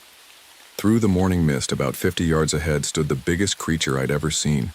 It had to be at least 9 feet tall, covered in dark, thick fur. But it wasn't the size that made my jaw drop. It was the eyes. They were deep brown, filled with intelligence, looking right at me. Next to it stood another figure, slightly smaller but still massive, holding something that looked like a baby, a family. I was looking at a family. My hands started shaking, but not from fear. The feeling in my head was overwhelming, like when you meet someone you've known your whole life but forgotten about until that moment. Daniel Walker, finally. The voice in my head was deep and clear now. The larger creature, I guess I should call him the father, took a step forward. The ground shook slightly under his foot. Rex, who usually barked at everything, sat quietly beside me. We have waited, watched you. You understand old ways, respect sacred places. I found myself nodding, unable to speak. The smaller figure, the mother, moved closer too, cradling her baby. The infant looked at me with curious eyes, and suddenly I felt a wave of warmth and innocence wash over me. They were sharing their feelings with me. The mining company, I managed to say out loud, though my voice shook. They're coming here, aren't they? This is what you're worried about? The father's expression changed. I could actually see sadness in those huge eyes. Suddenly, my mind filled with images. Centuries of their kind living in these forests, protecting sacred grounds, watching as humans came and went. They showed me an ancient agreement made with the Klickitat people. The humans would protect certain places, and in return these beings would guard the forest's deepest secrets. The ground trembled again, but this time I realized it wasn't just their footsteps. They could actually control it, like the earth itself responded to their emotions. Others coming. Metal machines. Digging. Must stop them. As if to prove the point, a distant rumble of machinery echoed through the trees. The mining company was starting their survey work. The baby made a soft sound, and I felt a wave of fear. Not my own, but the infant's. That's when I heard voices behind me. Human voices. Other rangers were coming, probably to check on the mining permits. The creatures stepped back into the shadows, but not before one last message filled my head. Help us, Daniel Walker, or all will be lost. They disappeared so quickly and quietly. It seemed impossible for something so large. By the time my fellow rangers Tom and Sarah reached me, I was alone with Rex. Dan? You okay? Sarah asked, looking concerned. You look like you've seen a ghost. I opened my mouth to tell them everything, but stopped. The creatures had chosen to show themselves to me, not them. I had to honor that trust. Just checking the area, I said. Hey, what do you know about these mining permits? Tom shook his head. Bad news. They're starting surveys today. Full operation planned within a month. I nodded slowly, my mind racing. The other rangers started talking about procedures and paperwork, but I was barely listening. In my head, I could still see those intelligent eyes, still feel the touch of their thoughts. They had chosen me for a reason.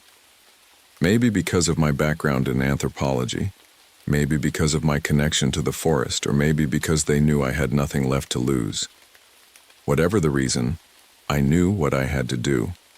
The mining company might have their permits, but they didn't know what they were really dealing with. None of us did until now. As I walked back to my cabin that evening, I could feel them watching from the shadows. The forest felt different now. Not just trees and dirt, but something ancient and alive. Something that needed protecting. The real question was, how do you stop a mining company without revealing the incredible secret you've been trusted to keep? The mining company didn't waste any time. Within a week, their yellow machines were everywhere, tearing up the forest floor like angry giants. Every morning I'd wake up to the sound of chainsaws and bulldozers. It made my stomach hurt, just thinking about what they might uncover. I tried everything I could think of to stop them, legally. I filed reports about endangered species in the area. I wrote letters about the archaeological importance of the site. I even called my old university friends for help. But the mining company had too much money, too many lawyers. Nothing seemed to work. Then one morning, everything changed. I was at my desk filling out more paperwork when Tom burst into my office, his face white as a sheet. Dan, you need to see this, he said, his voice shaking. They found something. I followed him to the mining site, my heart pounding. The workers had dug deep into the earth, and there, buried beneath centuries of soil, was a massive stone doorway covered in ancient carvings. It looked exactly like the entrance to the cave I'd found, but bigger, older.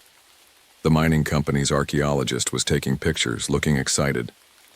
This could be the discovery of the century, she kept saying. We need to dig deeper. But I knew better. This wasn't just some archaeological find. This was what the creatures had been protecting. This was their sacred place. That night, it happened. The ground started shaking, but not like a normal earthquake. It came in waves, like giant footsteps getting stronger and stronger. The mining equipment started going crazy. Machines turning on by themselves, computers showing impossible readings. Then the workers started acting strange. Some said they were hearing voices in their heads. Others couldn't sleep because of weird dreams. A few just walked off the job saying they couldn't shake the feeling that something was watching them. I knew what was happening. The creatures were fighting back.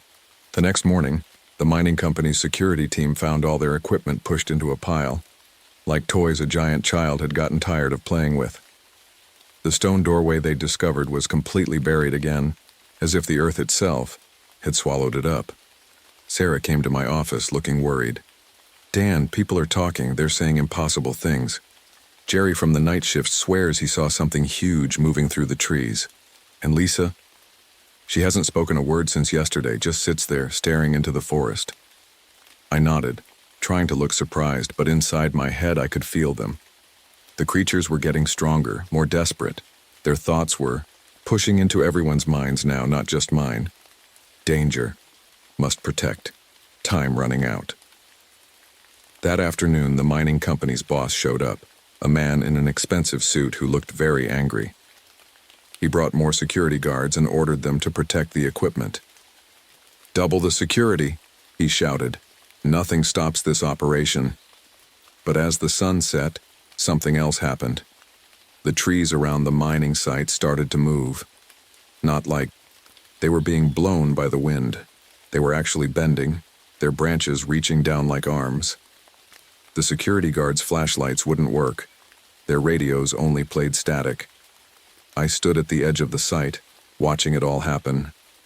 Rex stayed close to my legs, whimpering softly. The mining company's boss was shouting into his phone, demanding more guards, more equipment, more everything. That's when I saw them again, the family of creatures standing at the edge of the forest. But this time they weren't hiding. The father's eyes glowed with an ancient power, and the ground trembled under his feet. The mother held her baby close, and I could feel their fear and determination mixing with my own thoughts. "Last warning," the voice boomed in my head. "They must stop." The mining company's boss turned around and finally saw what everyone else was staring at. His face went pale, and his phone dropped from his hand. The creatures had shown themselves at last. There was no going back now. Tomorrow would be the final battle for the forest, and I knew I would have to make a choice. Stand with the creatures who had trusted me, or step aside and watch as their sacred place was destroyed forever. As I walked home that night, the forest felt like it was holding its breath. Tomorrow would change everything. I just hoped I was ready for what was coming. Dawn broke over Mount Hood, with angry gray clouds gathering in the sky. I stood at my cabin window, watching the mining company's trucks roll in. They had brought even more equipment, bigger machines, more security guards, and what looked like military-style vehicles. My phone wouldn't stop buzzing with messages from other rangers. Some were scared, others angry, and a few had simply disappeared into the forest, unable to handle the strange thoughts filling their heads. I understood how they felt. The creature's presence was stronger than ever, pushing against my mind like a storm about to break. I grabbed my ranger jacket and badge, not sure if I'd ever wear them again after today. Rex followed me outside, his tail low but his eyes determined. He knew something big was coming too. The mining company's boss stood in the middle of the site, surrounded by security guards with guns. They were all trying to look tough, but I could see the fear in their eyes. The trees around them swayed without any wind, and the ground kept trembling with soft vibrations. "Walker!" the boss shouted when he saw me. "Your ranger friends tell me you know something about what's going on here. Start talking." I walked closer, my hands raised to show I wasn't a threat. "You need to stop the operation," I said, keeping my voice calm. "This place, it's more important than you know." "More important than $1 billion mining contract?" He laughed, but it sounded hollow. "We've got our permits, nothing you can say will..." The ground suddenly shook hard enough to knock several people off their feet. The trees around us creaked and groaned, their branches twisting together overhead, like they were forming a cage. And then through the morning mist they appeared. The family of creatures emerged from the forest, but they looked different now. The father stood even taller, his eyes glowing with an ancient light. The mother's fur seemed to shimmer with power, and even the baby's eyes glowed softly. The ground shook with each step they took. Security guards raised their weapons, but their hands were shaking. Some dropped their guns and ran. Others just stood frozen, their minds overwhelmed by the creature's powerful thoughts. "Enough!" The father's mental voice boomed so loud it made everyone grab their heads in pain. The mining equipment started to spark and smoke. Computers exploded. The ground cracked under our feet, but not randomly. The cracks formed the same patterns I'd seen on the ancient pottery and cave walls. "Open fire!" the boss screamed, but before anyone could pull a trigger, the forest itself came alive. Trees uprooted themselves, their roots moving like legs. Rocks rolled uphill against gravity. The ancient doorway they'd uncovered burst from the ground again, but this time it was glowing with a blue light that pulsed like a heartbeat. The mother creature raised her hand and every weapon turned to dust. The baby made a sound like distant thunder, and the military vehicles flipped over like toys. The father stepped forward, each footstep leaving glowing prints in the earth. "This place is sacred," his voice filled all our heads. "Protected by our kind since before your oldest stories. Leave now. Final warning." The boss tried to speak, but no words came out. He looked at me, his face pale with fear and awe. "They've been here all along," I said quietly. "Watching, protecting. This is their home, their sacred ground. And they're done hiding." As if to prove my point, the ancient doorway's light grew brighter. Through it, I caught glimpses of impossible things. Other creatures like them, ancient ceremonies, magic older than time itself. The very air seemed to buzz with power. The boss broke first. He turned and ran, followed by his remaining security team. Within minutes, the mining site was empty except for me, Rex, and the creatures. The father turned to me, and I felt his thoughts, gentle now, almost kind. "You chose well, Daniel Walker, but receiving our thoughts has changed you. You will never see the world the same way again." He was right. I could feel it already. A deeper connection to the forest, to the earth, to things I never believed in before. The mother stepped forward with her baby, and I felt their gratitude wash over me like a warm rain. "You are guardian now, too," she told me. "Not just of trees and land, but of our secret, our truth." I nodded, understanding at last why they had chosen me. My past failures, my struggles with alcohol, my search for redemption. It had all led me here, to this moment, to this choice. The creatures turned to leave, fading into the forest like mist. But I knew they weren't really gone. They would always be here protecting their sacred places. And now I would help them, changed forever by what I'd seen and felt. As the sun broke through the clouds, I looked at the mining equipment lying broken and useless on the ground. Tomorrow I would have a lot of explaining to do, reports to file, questions to answer. But for now, I just stood there with Rex, watching the trees settle back into their places, feeling the buzz of ancient magic in my mind. The forest had shared its deepest secret with me, and nothing would ever be the same. Some might call it a burden, being keeper of such a huge secret. But as I walked back to my cabin, the creature's thoughts still softly touching my mind, I knew it was really a gift. A chance to protect something ancient and powerful. A chance to make things right. After all, some secrets are worth keeping. Some truths are worth protecting. And some footsteps, no matter how large, were meant to be followed. The radio crackled in the darkness. "Ranger Vasquez, we found another one." My heart sank as I clicked my flashlight on. 3 missing cave explorers in 2 weeks. This wasn't normal, even for Carlsbad Caverns. I've worked these caves for 12 years now, and I know every twist and turn like the lines on my palm. But lately something's different. Something's wrong. My name is Maria Vasquez, and I'm a cave rescue specialist. People call me when others get lost in the dark places beneath the earth. Usually I find them cold, scared, and hungry, but alive. Not like this. Not drained of blood with looks of pure terror frozen on their faces. I still remember the first body we found last Tuesday. Sarah Chen, a college student who went missing during a guided tour. When my team and I discovered her, I couldn't believe my eyes. She looked like a dried-out husk, her skin gray and papery. No blood. Not a drop. The medical examiner said it was impossible, but I was there. I saw it with my own eyes. The caves have always scared people. That's normal. I used to be terrified of tight spaces myself after losing Jack, my rescue partner, in a cave-in 5 years ago. But I learned to face my fears. Had to if I wanted to keep saving lives. Now the caves themselves seem scared. The bats are acting crazy, flying around during the day when they should be sleeping. Last week I found hundreds of them dead near the natural entrance, their tiny bodies scattered across the limestone floor. No visible injuries, they just died. And the cave walls, they're changing. New passages appear overnight where solid rock used to be. I've been mapping these caverns for years, but my maps don't make sense anymore. It's like the cave is alive, breathing, shifting. This morning, Tommy, one of our junior rangers, came running to my office. His face was white as chalk. "Maria, you need to see this." He led me to the king's palace chamber where the underground pools had turned a deep, rusty red. At first I thought it was just mineral deposits, That happens sometimes. But when I tested the water, it wasn't minerals, it was blood. I'm writing this down because people need to know what's happening here. The higher-ups want to keep everything quiet, worried about scaring away tourists. But tourists should be scared. Everyone should be.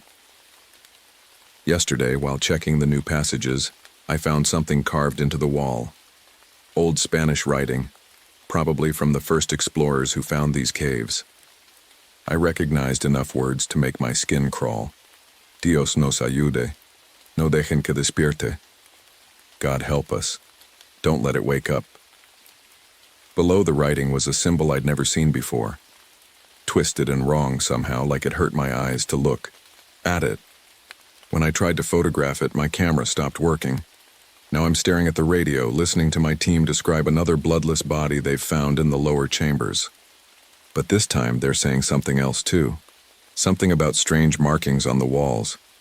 Fresh markings. And sounds coming from deeper in the cave. Sounds that almost seem like words. I know what I have to do. I'm putting together a team. The best cave experts I know. We're going down there, past the tourist areas, past the mapped zones, into places that shouldn't exist. Places that weren't there a month ago. The caves are calling us. Or maybe something in the caves is calling us. And God help me, I have to answer. It took me 3 days to get my team together. 5 people I trust with my life. Mike, our geology expert who's been studying caves for 20 years. Lisa, who knows more about cave biology than anyone I've ever met. Carlos, our medical officer who used to work in emergency rooms. And the Thompson twins, Sarah and Jake, our equipment specialists who can climb anything. We met in my office above, ground for the last time. The morning sun streamed through the windows as I spread out the cave maps on my desk. Everything looked normal on paper, but we all knew better. Here's what we know, I said, pointing to the marked spots. 3 bodies found here, here, and here. All the same, no blood left in them. The new passages appeared around these areas. My finger traced the places where the cave shouldn't be. And the Spanish writing was found right here, near the deepest point we've mapped. Mike raised his hand like we were in school. That's just how he is, always polite, always careful. Maria. I've been looking at the rock samples from the new tunnels. They're weird. The mineral composition doesn't match anything else in the cave.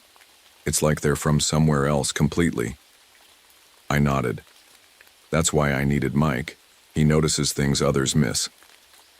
We packed our gear carefully. Extra batteries for the lights, 3 different radio systems in case one failed, enough food and water for a week, emergency medical supplies, climbing gear, and something extra I'd never packed before, holy water. Carlos had brought it, and none of us made fun of him for it. The cave entrance felt different as we walked in. Colder. The usual tourists were gone. We'd closed this section for maintenance. Our footsteps echoed off the walls, but the echoes seemed to last too long, like something was repeating them back to us. Lisa stopped suddenly, shining her light on the wall. Look at this. Tiny crystals were growing right before our eyes, spreading, like frost on a window. I'd never seen anything like it. She took samples while the rest of us tried not to show how scared we were. We made our way deeper, following the new passages. Every step felt wrong. The air got thicker, harder to breathe. Our lights seemed dimmer, even with fresh batteries. And the silence. Caves are usually quiet, but this was different. This silence felt alive. Then Jake found the first warning sign. Not Spanish this time, much older. Strange pictures carved into the rock, showing people running from a shadow that seemed to move even in the still carvings. Below them were marks that looked like they'd been made by giant claws. Sarah was the first to notice we weren't alone. "Did you guys hear that?" she whispered. We all froze. At first I heard nothing. Then, a sound like water dripping, but wrong. Like thick drops falling into a deep pool. And somewhere, far below us, something moved. Our radios crackled to life, making us jump. But instead of the surface team's voice, we heard singing. No, not singing. Whispering. Hundreds of whispers in a language I didn't know. Carlos grabbed my arm. His hand was shaking. "Maria," he said, pointing his light down a side tunnel. I think I saw someone. Or something. I turned my light where he was pointing. The tunnel was empty, but on the ground, fresh footprints. They started in the middle of the passage and disappeared into solid rock. That's when our real radio clicked on. The surface team's voice was panicked. Maria, the cave entrance. It's changing. The whole passageway is sealing itself. I looked at my team's faces in the dim light. We all knew what this meant. We weren't just here to investigate anymore. We were trapped. And in the darkness ahead, something was watching us, waiting for us. And I had the terrible feeling that this was exactly what it wanted. The worst part. The air around us started to feel hungry. Everything went wrong so fast we tried to go back the way we came, but the tunnel had changed. Where there used to be a wide passage, now there was only solid rock. Our map was useless. Every path we took led deeper into the cave. We need to stick together, I said, trying to keep my voice steady. But the cave had other plans. It started with the rocks, small ones at first, falling from the ceiling like rain, then bigger ones. We ran, but the cave seemed to be breaking apart around us. Look out! Mike pushed Lisa out of the way as a boulder crashed down where she'd been standing. The noise was terrible, like the whole mountain was screaming. When the dust cleared, I counted heads with my flashlight. 5, 4, 3. Where were Jake and Sarah? Over here. Jake's voice came from the other side of a new wall of rocks. We're okay, but we can't get through. I pressed against the rocks. Stay there. We'll find another way around to you. That was the last time I heard Jake's voice. Our radios picked up Sarah's scream 20 minutes later. It was cut off halfway through. Jake was yelling something about seeing a shape in the darkness, something that wasn't human. Then static. Carlos threw up. I didn't blame him. We all knew what had happened to the Thompson twins. The four of us huddled together in a small chamber, our lights making a circle of safety. But the batteries were dying faster than they should. Much faster. It's hunting us, Lisa whispered, like a spider with flies in its web. That's when Mike started acting strange. He kept staring into the darkness, nodding like someone was talking to him. Don't you hear it? He asked. It's beautiful. It's showing me things. Wonderful things. Mike, snap out of it. I grabbed his shoulders, but his eyes were somewhere else. I can see through the rock, he said, smiling. I can see forever. You should come see too. He walked into the darkness before we could stop him. Just walked away, still smiling. We heard him talking softly to something, then a wet sound, then nothing. Carlos grabbed my arm so hard it hurt. Maria, the walls. I saw it too. The rock was moving. Not cracking or breaking, moving like it was breathing. And in the stone, faces started to appear. Faces of everyone who had died in these caves. They were screaming. Lisa backed away. This isn't real. It can't be real. She pressed her hands against her ears. Make it stop. I tried to reach her, but she ran. The darkness swallowed her up. We heard her footsteps getting farther away, then a splash, then silence. Now it was just me and Carlos, pressed against each other in our shrinking circle of light. His holy water bottle was in his, shaking hands. Mine were still somewhere in my backpack. Maria, he whispered, look at the floor. Red water was seeping up through the rock, making tiny rivers around our feet. It wasn't water. We both knew what it was. That's when we saw it. Just for a second, in the beam of Carlos's light. A shape that shouldn't exist. It looked like a shadow at first, but shadows don't have teeth. Shadows don't smile, Carlos screamed. I've never heard anyone scream like that before. He ran straight at it, throwing the holy water. For a moment I heard a sound like bacon in a frying pan, and the thing pulled back. Run! Carlos yelled. I'll hold it. The darkness wrapped around him like smoke. I ran. I had to. His screams followed me down the tunnel until they turned into something else, something worse. I was alone now. My last flashlight was dying. And somewhere in the cave, that thing was waiting. But now I knew something it didn't want me to know. The holy water had hurt it, and I still had my bottle. I could feel the cave changing around me again, but this time I thought I knew where it was hurting me. Deeper down, to its lair, to the place where all this started. Fine. If it wanted me there so badly, I'd go. But first I had to find water. Real water. Underground rivers that had been flowing since before that thing woke up. Because now I had a plan. I just hoped I could stay alive long enough to use it. I could hear water somewhere ahead. Real water. Not the red stuff that kept seeping through the rocks. My last flashlight was barely working now, but I didn't need it much. When you've worked in caves as long as I have, your other senses take over. The thing was following me. I could feel it. Sometimes it was behind me, sometimes ahead, sometimes in the walls themselves. But it wasn't attacking. It was playing with me, like a cat with a mouse. I touched the walls as I walked, feeling for dampness. The cave was different down here, older. The air smelled like old metal and something rotting. My fingers found strange carvings in the rock, more warnings from people long ago who'd found this thing. Then I heard something that made me stop breathing. Bats. Hundreds of them. But they didn't sound right. Their squeaks were wrong, like they were in pain. The thing was controlling them. I ducked just as the first wave swooped down. Their wings brushed my hair as they passed. These weren't normal bats. Their eyes glowed red in my dim light, and their teeth were too long. "You can do better than that," I said out loud.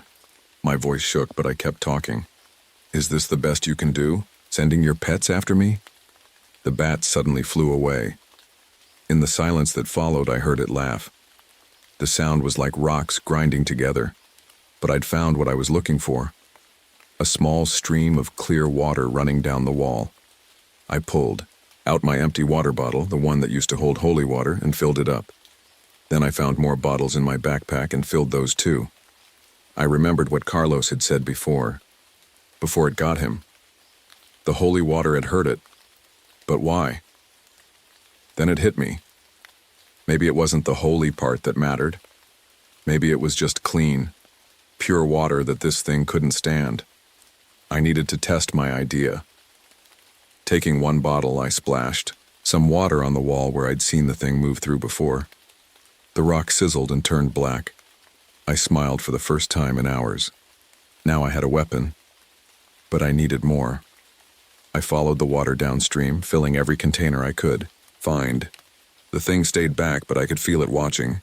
It knew something was different now. The stream led me to a bigger underground river. Perfect. I started setting up my trap, using everything I remembered about cave rescue work. I tied ropes across the passages, set up small piles of rocks that would fall at the right moment. Made water bombs from plastic bags in my pack. The whole time I sang old Spanish songs my grandmother taught me, partly to keep myself brave, but mostly to make the thing angry. Angry things make mistakes. It worked. I could feel its hate filling the cave. The wall started bleeding again, the ground shook, but I kept working and singing. Then I heard voices calling my name. First it was Jake's voice, then Sarah's, then Mike's. The thing was trying to trick me, using my friends' voices to lure me away from the water. "They're dead," I said loudly. "You killed them. And I know what you are now. You're just a bully in the dark. A cave rat that learned some tricks." The cave went completely silent. Even the dripping water stopped. Then I saw it properly for the first time. It rose up from the ground like black smoke, but solid somehow. It had too many eyes, all different sizes, all blinking at different times. Its mouth was full of crystals that looked like teeth. It reached for me with arms that kept changing shape, but I was ready. I threw my first water bomb right into its face. The thing screamed.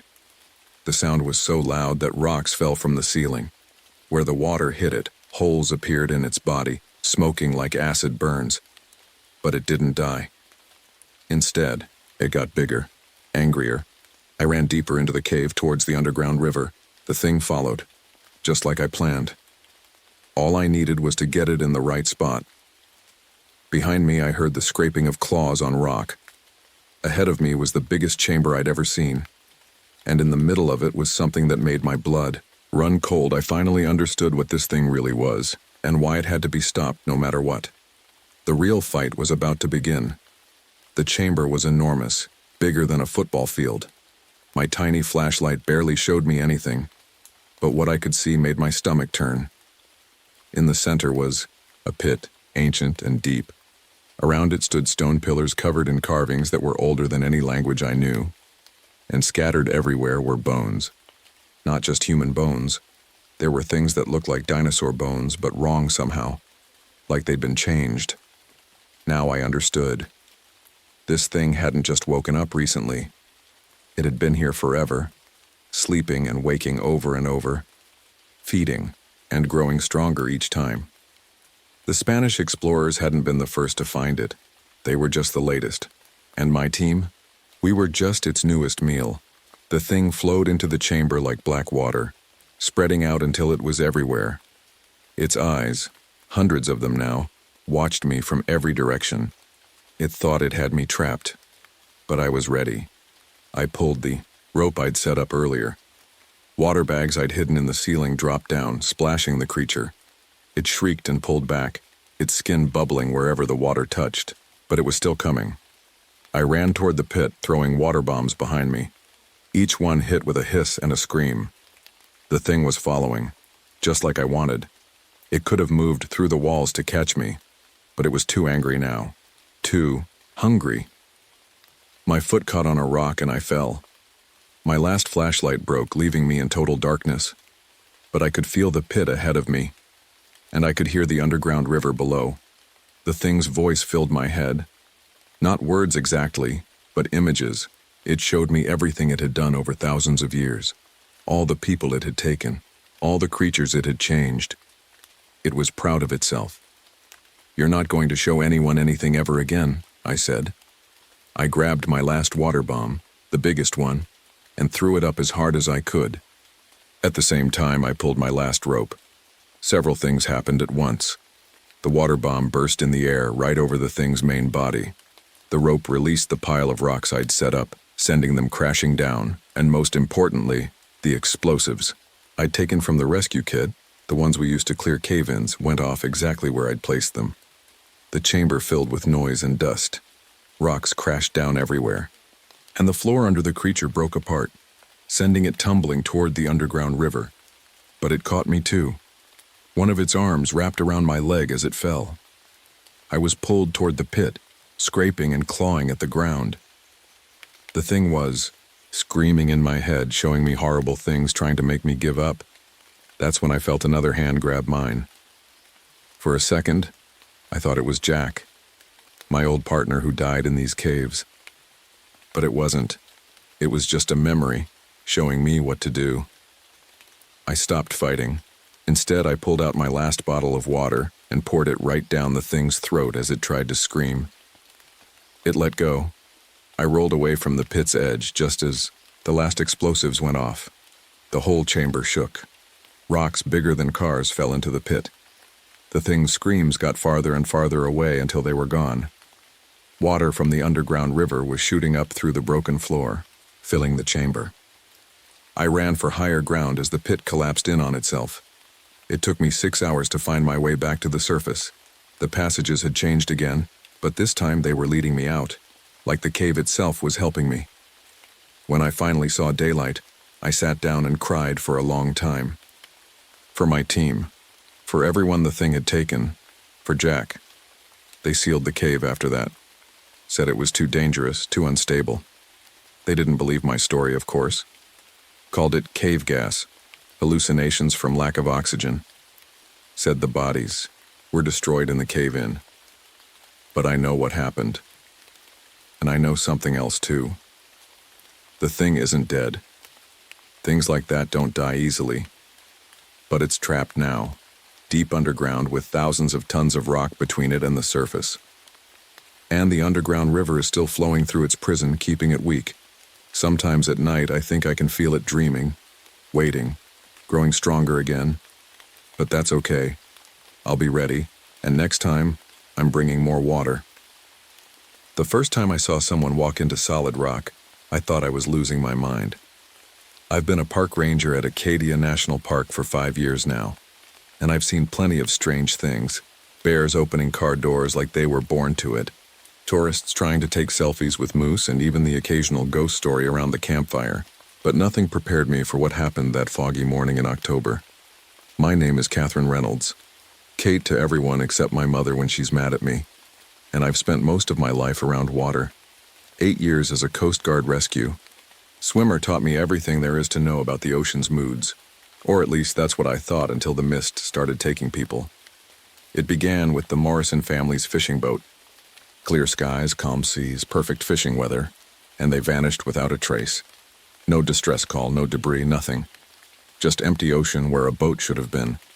I was the first one on scene when their teenage daughter reported them missing, and something about the way the fog hugged the coastline that morning made my skin crawl. "The radio's dead," my partner Tommy said, fiddling with the dial as we patrolled the shore in our rescue boat. "Just static and... Wait, did you hear that?" I did hear it. A voice in the static calling my brother's name. My brother, Michael, who drowned 10 years ago trying to save a kid from a riptide. That's when I knew something was wrong. Really wrong. Over the next few weeks, things got stranger. Hikers would call in, panicked, saying they'd been walking in circles for hours on clearly marked trails. I'd find them later, shaking and confused, swearing the trail markers kept changing directions in the mist. Then came the footprints. I was doing my morning patrol along Thunderhole, this spot where the waves crash into a narrow channel in the Komu rocks, making a boom like thunder. The ground was damp from the morning fog, and there they were, fresh footprints in the mud, leading straight into the face of a cliff. Not ending at the cliff, going into it, like someone had walked through solid rock. I touched the rock face. It was solid, cold, and very real under my fingers, but those footprints, they didn't lie. The local fishermen started refusing to go out at dawn, even though that's prime fishing time. Old Joe Baker, who's been fishing these waters longer than I've been alive, told me something that made my blood run cold. "The fog ain't natural anymore, Kate," he said, his weathered hands trembling as he coiled his nets. "It watches us, and sometimes, when you look real careful like, you can see faces in it, faces of folks who ain't with us no more." I wanted to tell him he was being superstitious, but I couldn't, because just that morning I'd seen something in the mist myself, a swirl of fog that looked exactly like a hand reaching out to grab something, and when I blinked it was gone. My Coast Guard training taught me how to read weather patterns, how to predict storms, how to understand the ocean's rhythms, but nothing in my experience could explain why the fog was moving against the wind, why it seemed to concentrate around certain areas, or why my weather instruments kept giving impossible readings. One evening, as I was updating the incident log, I noticed something that made my heart skip. Every disappearance, every strange incident, every report of hikers getting lost, they all happened when a certain type of fog rolled in. A fog that, according to my instruments, shouldn't exist. I pulled out my brother's old compass, the one they found with his body after the drowning. The needle spun wildly before pointing straight up at the sky. That's when I heard it, a whisper in the mist calling my name. It sounded exactly like Michael. The fog was getting thicker outside my ranger station window, and in its swirling patterns I could have sworn I saw a face, ancient, vast, and hungry. Something was haunting Acadia National Park. Something that used the mist like a hunter uses a blind. And somehow I knew it knew I was watching. I just didn't know then that it was watching me back. I couldn't sleep that night. Every time I closed my eyes, I saw those footprints leading into solid rock. So I did what I always do when something bothers me. I started digging for answers. The park's records room is in the basement of our main office. It's not scary usually, just dusty and full of old filing cabinets. But that night, with rain tapping on the tiny window and shadows dancing from my flashlight, it felt different. I pulled out every file about accidents in the park, starting with the oldest ones. My hands shook a little when I found the first pattern. Every 30 years, like clockwork, people would go missing in the park. Always during foggy days. Always without a trace. My phone buzzed, making me jump. It was Linda, one of our oldest park volunteers. "Kate, honey," she said, her voice shaking. "I just found something you need to see." 20 minutes later, I was at her house, staring at an old leather-bound book. Linda's grandmother had been a teacher at the local Native American reservation, and she'd written down their stories. "They called it the Breath Stealer," Linda said, pointing to a faded drawing. It showed a mass of swirling clouds with dark shapes inside them, like people frozen in fog. The elders said it would come with the mist, taking those who wandered too far from the fires. I felt a chill run down my spine. The next page showed a lighthouse, its beam cutting through the mist. "The light," Linda explained. "They said it was one of the few things it feared." Back home, I spread everything out on my kitchen table. The accident reports, Linda's book, weather records, tide charts.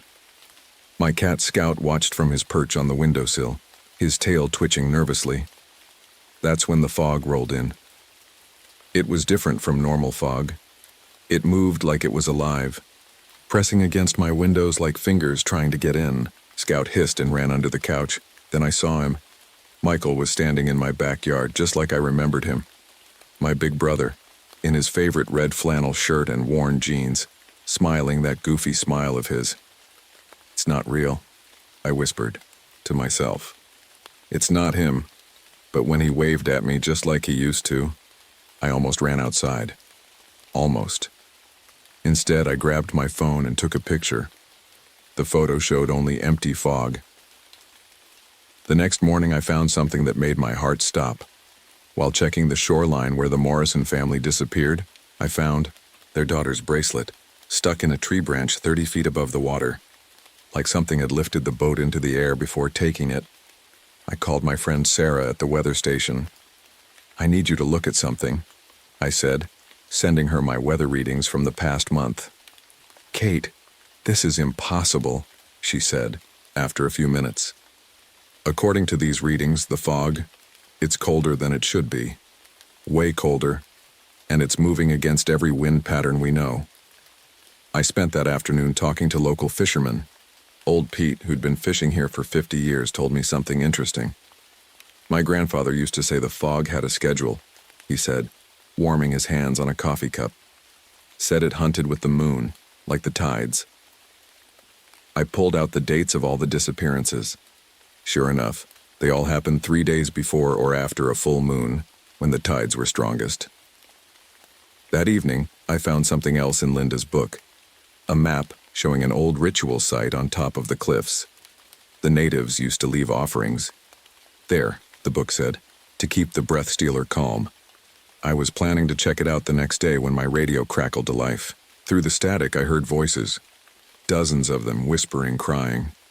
And among them, clear as day, I heard the Morrison family, calling for help. The fog was gathering outside again, thicker than ever. In its swirling shapes, I could see faces. Now, so many faces. Some I recognized from missing persons reports. Some were strangers. All of them looked scared. I knew then that I wasn't just investigating disappearances anymore. I was hunting something that had been hunting us for centuries. Something that wasn't just taking people's bodies. It was taking their souls. And somehow I had to stop it. I looked at my calendar. The next full moon was in 3 days. Whatever I was going to do, I had to do it fast. Because this thing, this Fogfather as the natives called it, was getting stronger and hungry. Scout jumped onto my lap, purring. Outside, the fog pressed against my windows, and in its swirling patterns, I swear I saw it smile. I picked up my brother's compass again. This time, instead of pointing up, it pointed directly at the old lighthouse on the cliff. Maybe, just maybe, those old stories about the light were true, and maybe that's exactly what I needed to fight a monster made of mist. The first time I saw the fog come alive, I was doing my morning patrol along the beach. The sun wasn't up yet, and the air was cold enough to make my breath visible. I'd brought Scout with me that morning, something I never do during work hours, but after everything that had happened, I didn't want to leave him alone at home. He walked beside me, his orange fur glowing in my flashlight beam. That's when Scout stopped dead in his tracks. His ears went flat and he let out a low growl I'd never heard from him before. 20 feet ahead of us, the fog was moving wrong. Instead of drifting with the wind, it was swirling in place like water going down a drain. Then it started to take shape. First, it looked like fingers reaching up from the sand, then arms, then a whole hand, as solid as my own, but made entirely of mist. It was bigger than a car, and it was reaching for something. I clicked my radio, my hands shaking. "This is Ranger Reynolds. I need backup at Beach Point now." The hand suddenly stopped moving. Slowly, like someone turning to look at you, it turned toward me and Scout. We ran. The next day, a rescue team went missing. They were good people, John, Maria, and Pete, rangers I'd worked with for years. They'd gone to help a family whose car had broken down near Thunderhole. By the time I got there, the family was fine, parked safely in the visitor center lot. But the rescue team? Gone. Their truck was still there, radio playing quietly, coffee, cups still warm on the dashboard. The only clue was a set of footprints in the mud. They started normally, then got deeper, like something was pulling them up. And then, nothing. Just like the prints I'd seen going into the rock. That night, I couldn't sleep again. I sat in my living room with all the lights on, going through Linda's book for the 100th time. Scout sat in the window, watching the fog outside like he was guarding the house. My radio was on my coffee table. Suddenly, through its usual static, I heard voices. "Kate?" It was John's voice. "Kate, help us, it's so cold here." Then Maria. "We can see you, Kate. In your house. We can see everything." Then Pete, his voice twisted with fear. "It's alive, Kate. The fog. It's all one thing. One big hungry thing." I grabbed the radio. "John, Maria, Pete, where are you?" The voices changed, becoming older, deeper, like many people talking at once. "They're here with us now, Catherine Reynolds. They're part of us. Like your brother. Like all the others." The fog pressed against my windows, and in its swirling patterns, I saw faces. John, Maria, Pete, the Morrison family, my brother Michael, and dozens of others I didn't recognize. They were screaming silently, their faces twisted in fear. Then the fog pulled back, gathering itself into a shape on my front lawn. It was huge, like a tower of mist, but with a face, ancient, wise, and completely terrifying. The Fog Father. Its voice came from everywhere and nowhere. "You're watching me, little ranger. Good. I like it when they watch. Their fear makes them taste better." The fog reached out with a tendril of mist, tapping my window with a sound like raindrops. Scout hissed and ran upstairs. 3 days, it said. "When the moon is full, I will feed again. Perhaps I'll take another rescue team, or maybe that nice old lady with the book, or maybe you." Then it was gone, leaving only normal fog behind. My phone rang, making me jump. It was Tommy. "Kate," he said, his voice shaking. "We just got a call. A whole tour group vanished up by the cliffs. 15 people just gone. But they left something behind. You need to see this." 20 minutes later, I stood with Tommy at the cliff top. All around us, personal belongings were scattered on the ground, phones, cameras, bags. But they weren't just dropped. They were arranged in a perfect spiral pointing toward the center like arrows. And in the center was a single piece of paper, a page torn from Linda's book, the one about the lighthouse. The fog was gathering again, thicker than ever. In the distance, the old lighthouse stood dark and quiet. I picked up the page with shaking hands. On the back, written in what looked like water drops, was a message. "Come alone to the lighthouse tomorrow night, Catherine Reynolds. Come see what happened to them all. Come see your brother." Tommy shined his flashlight through the fog. "Kate, what's going on?" I looked at the lighthouse, then at the spiral of belongings, then at the fog creeping toward us like fingers reaching for candy. "I know what it wants," I said, "and I know where it keeps them." The fog swirled around us, and in its depths I heard my brother laughing. But it wasn't his real laugh.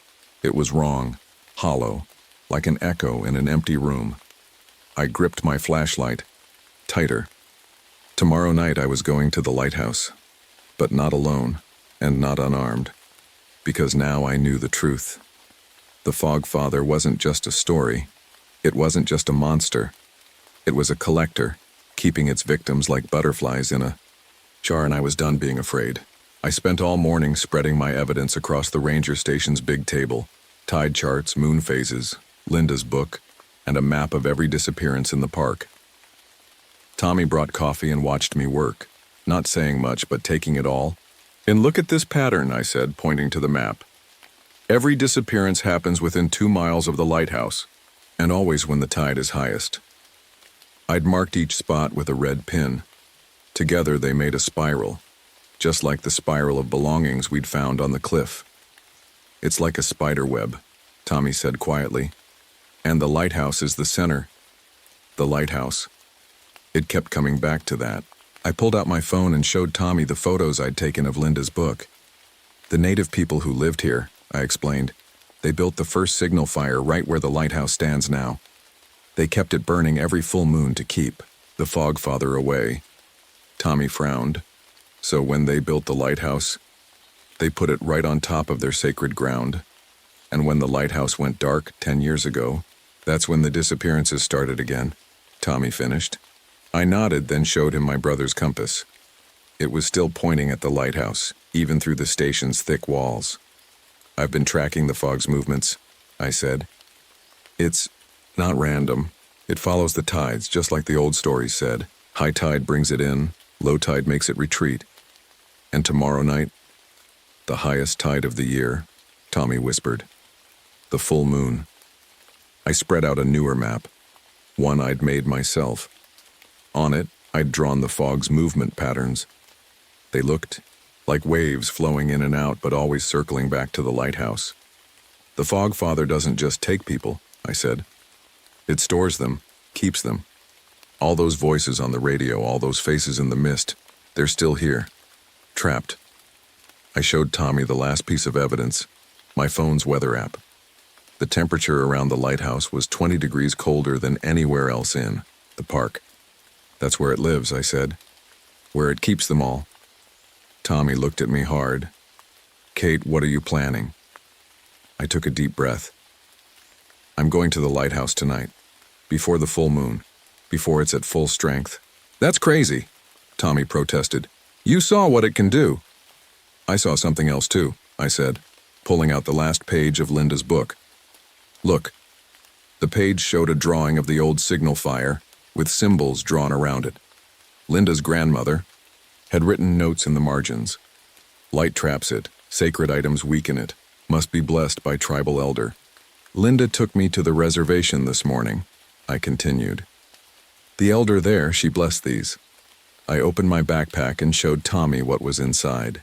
Sage bundles, special stones marked with symbols, and an old iron knife that had belonged to Linda's grandmother. "The Fog Father is strong in the mist," I explained, "but it has rules it has to follow. The natives knew them. That's how they survived it for centuries." I showed Tommy my plan. The lighthouse's old generator was still there. With some work, we could get the light running again.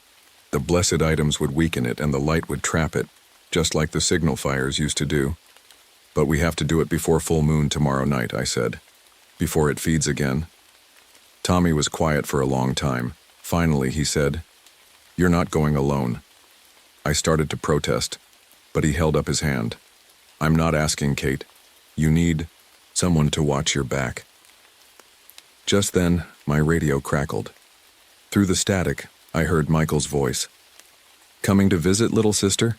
Bringing a friend?" The fog was gathering outside our windows, even though it was midday. "You can't save them," the fog whispered in many voices. "They're mine now. Forever." I looked at my brother's compass again. The needle was spinning wildly. "It's afraid," I realized. "It's afraid because it knows we've figured it out." Tommy and I spent the rest of the day preparing. We checked the generator, got fuel, tested the lighthouse's old light. Everything had to be perfect. As the sun set, the fog rolled in early, thicker than ever. In its swirling shapes, I saw faces I recognized: John, Maria, Pete, the Morrison family, and Michael, all watching, all waiting. Tomorrow, night, the fog seemed to whisper. When the moon is full, when I'm strongest. I gripped the blessed knife in my pocket. No, I whispered back. Tonight. We end this. Tonight. The lighthouse stood dark against the purple sky, and around its base, the fog gathered like cats around a mouse hole. The hunt was on, but this time we were the hunters. I just hoped we were ready for what waited for us up in that tower, because the Fog Father had been collecting souls for centuries, and it wouldn't give them up without a fight. The climb to the lighthouse felt like walking into a nightmare. The fog was so thick I could barely see Tommy walking next to me, even though he was just a few feet away. Our flashlight beams looked weak and watery in the mist. Kate, Michael's voice called from the fog. Don't you want to see your big brother? I gripped the blessed knife tighter and kept walking. The iron felt warm against my palm like it knew what was coming. The lighthouse door was frozen shut, covered in frost even though it was a warm night. Tommy and I had to push together to get it open. Inside, our breath came out in white clouds. Generator first, I whispered. Then the light. We'd barely taken 3 steps when the door slammed shut behind us. The fog started pouring in through every crack in the walls, moving like water but thick as cream. Welcome home, the fog whispered in 1,000 voices. The temperature dropped so fast my teeth started chattering. Ice crystals formed on the walls, and our flashlight beams seemed to freeze in midair. Tommy pulled out the first blessed sage bundle and lit it.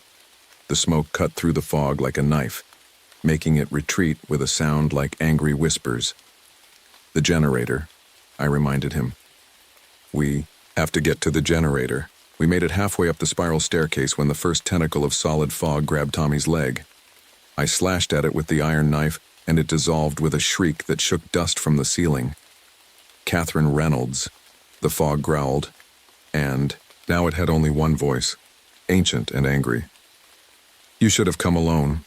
The air filled with solid fog tentacles all reaching for us. Tommy's sage smoke kept them back, but just barely.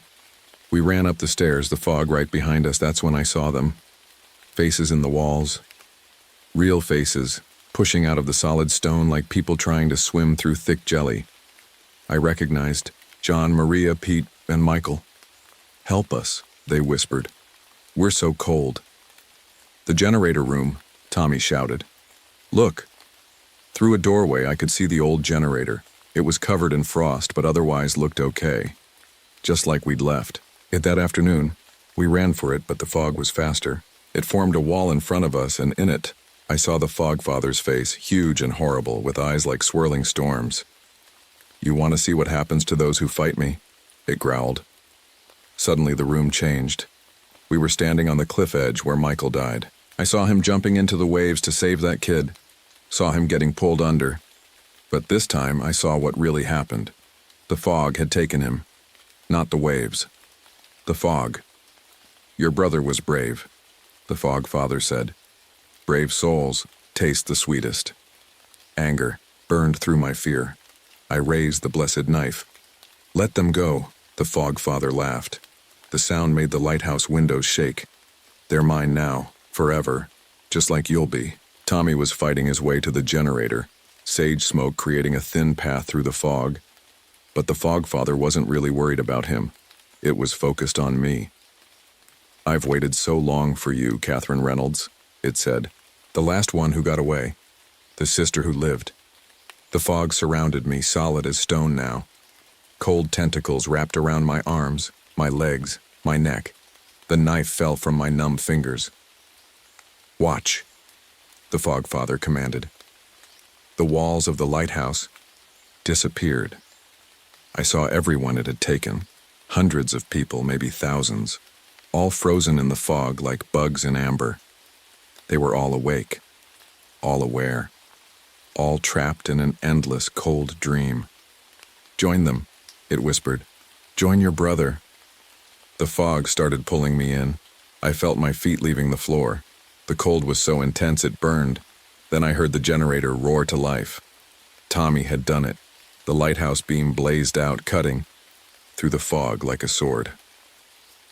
The fog father screamed, a sound like a winter storm stuffed into a tin can. I fell to the floor, grabbed the knife, and started speaking the words Linda's grandmother had taught me.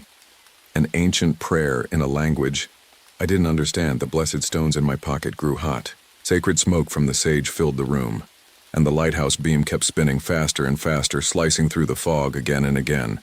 "No!" the fog father roared. Its face appeared in front of me, no longer calm and ancient, but twisted, with rage and fear. "They are mine." "Not anymore," I said, and stabbed the blessed knife into the center of its face. The world exploded. The fog burst like a balloon, rushing out of the lighthouse with a sound like 1,000 people screaming. The beam caught it, spreading it thin, breaking it apart, and as it dissolved, people fell out of it. Real, solid people. They dropped to the floor all around us, gasping and shaking but alive. John, Maria, Pete, the Morrison family, dozens of others, and Michael. He looked exactly like he had 10 years ago, but his eyes were clear now. "Free. You did it, little sister," he said, smiling that goofy smile I'd missed so much. Then he started to fade, like a photograph left in the sun. They all did. All the ones who'd been taken too long ago to save. "It's okay," Michael said as he faded. "We can rest now. We're free." Then he was gone, along with all the others who'd been trapped too long. But the ones we could save, the recent ones, they were all there. Cold and scared, but alive. I felt something warm running down my face. I touched it and my fingers came away red. Somewhere in the fight, a fog tentacle had caught my left eye. I couldn't see out of it anymore, and somehow I knew I never would again. But when I looked out the lighthouse window with my good eye, the fog was different. Normal. Just water droplets in the air, nothing more. Tommy put his hand on my shoulder. "Kate, you okay?" I looked at the blessed knife in my hand, now rusted like it was 100 years old, at the sage ashes on the floor, at all the confused but living people around us. "Yeah," I said. "I'm okay." The sun was rising, burning away the last of the normal fog, but I knew I'd never look at fog the same way again. No one who'd been in the lighthouse that night would. Sometimes, on cold mornings when the mist rolls in, I still hear whispers. But they're different now, peaceful, like people saying goodbye. And sometimes when I look out at the fog with my one good eye, I swear I see Michael waving at me one last time, finally at rest, finally free. The fog. Father is gone, but the fog remains, and so do the memories. Some memories, I've learned, are meant to fade like morning mist. Others, like the scar where my left eye used to be, stay with us forever. And that's okay, because they remind us of what we fought for, what we lost and what we saved. Just don't ask me to go lighthouse keeping. I've had enough of fog for one lifetime.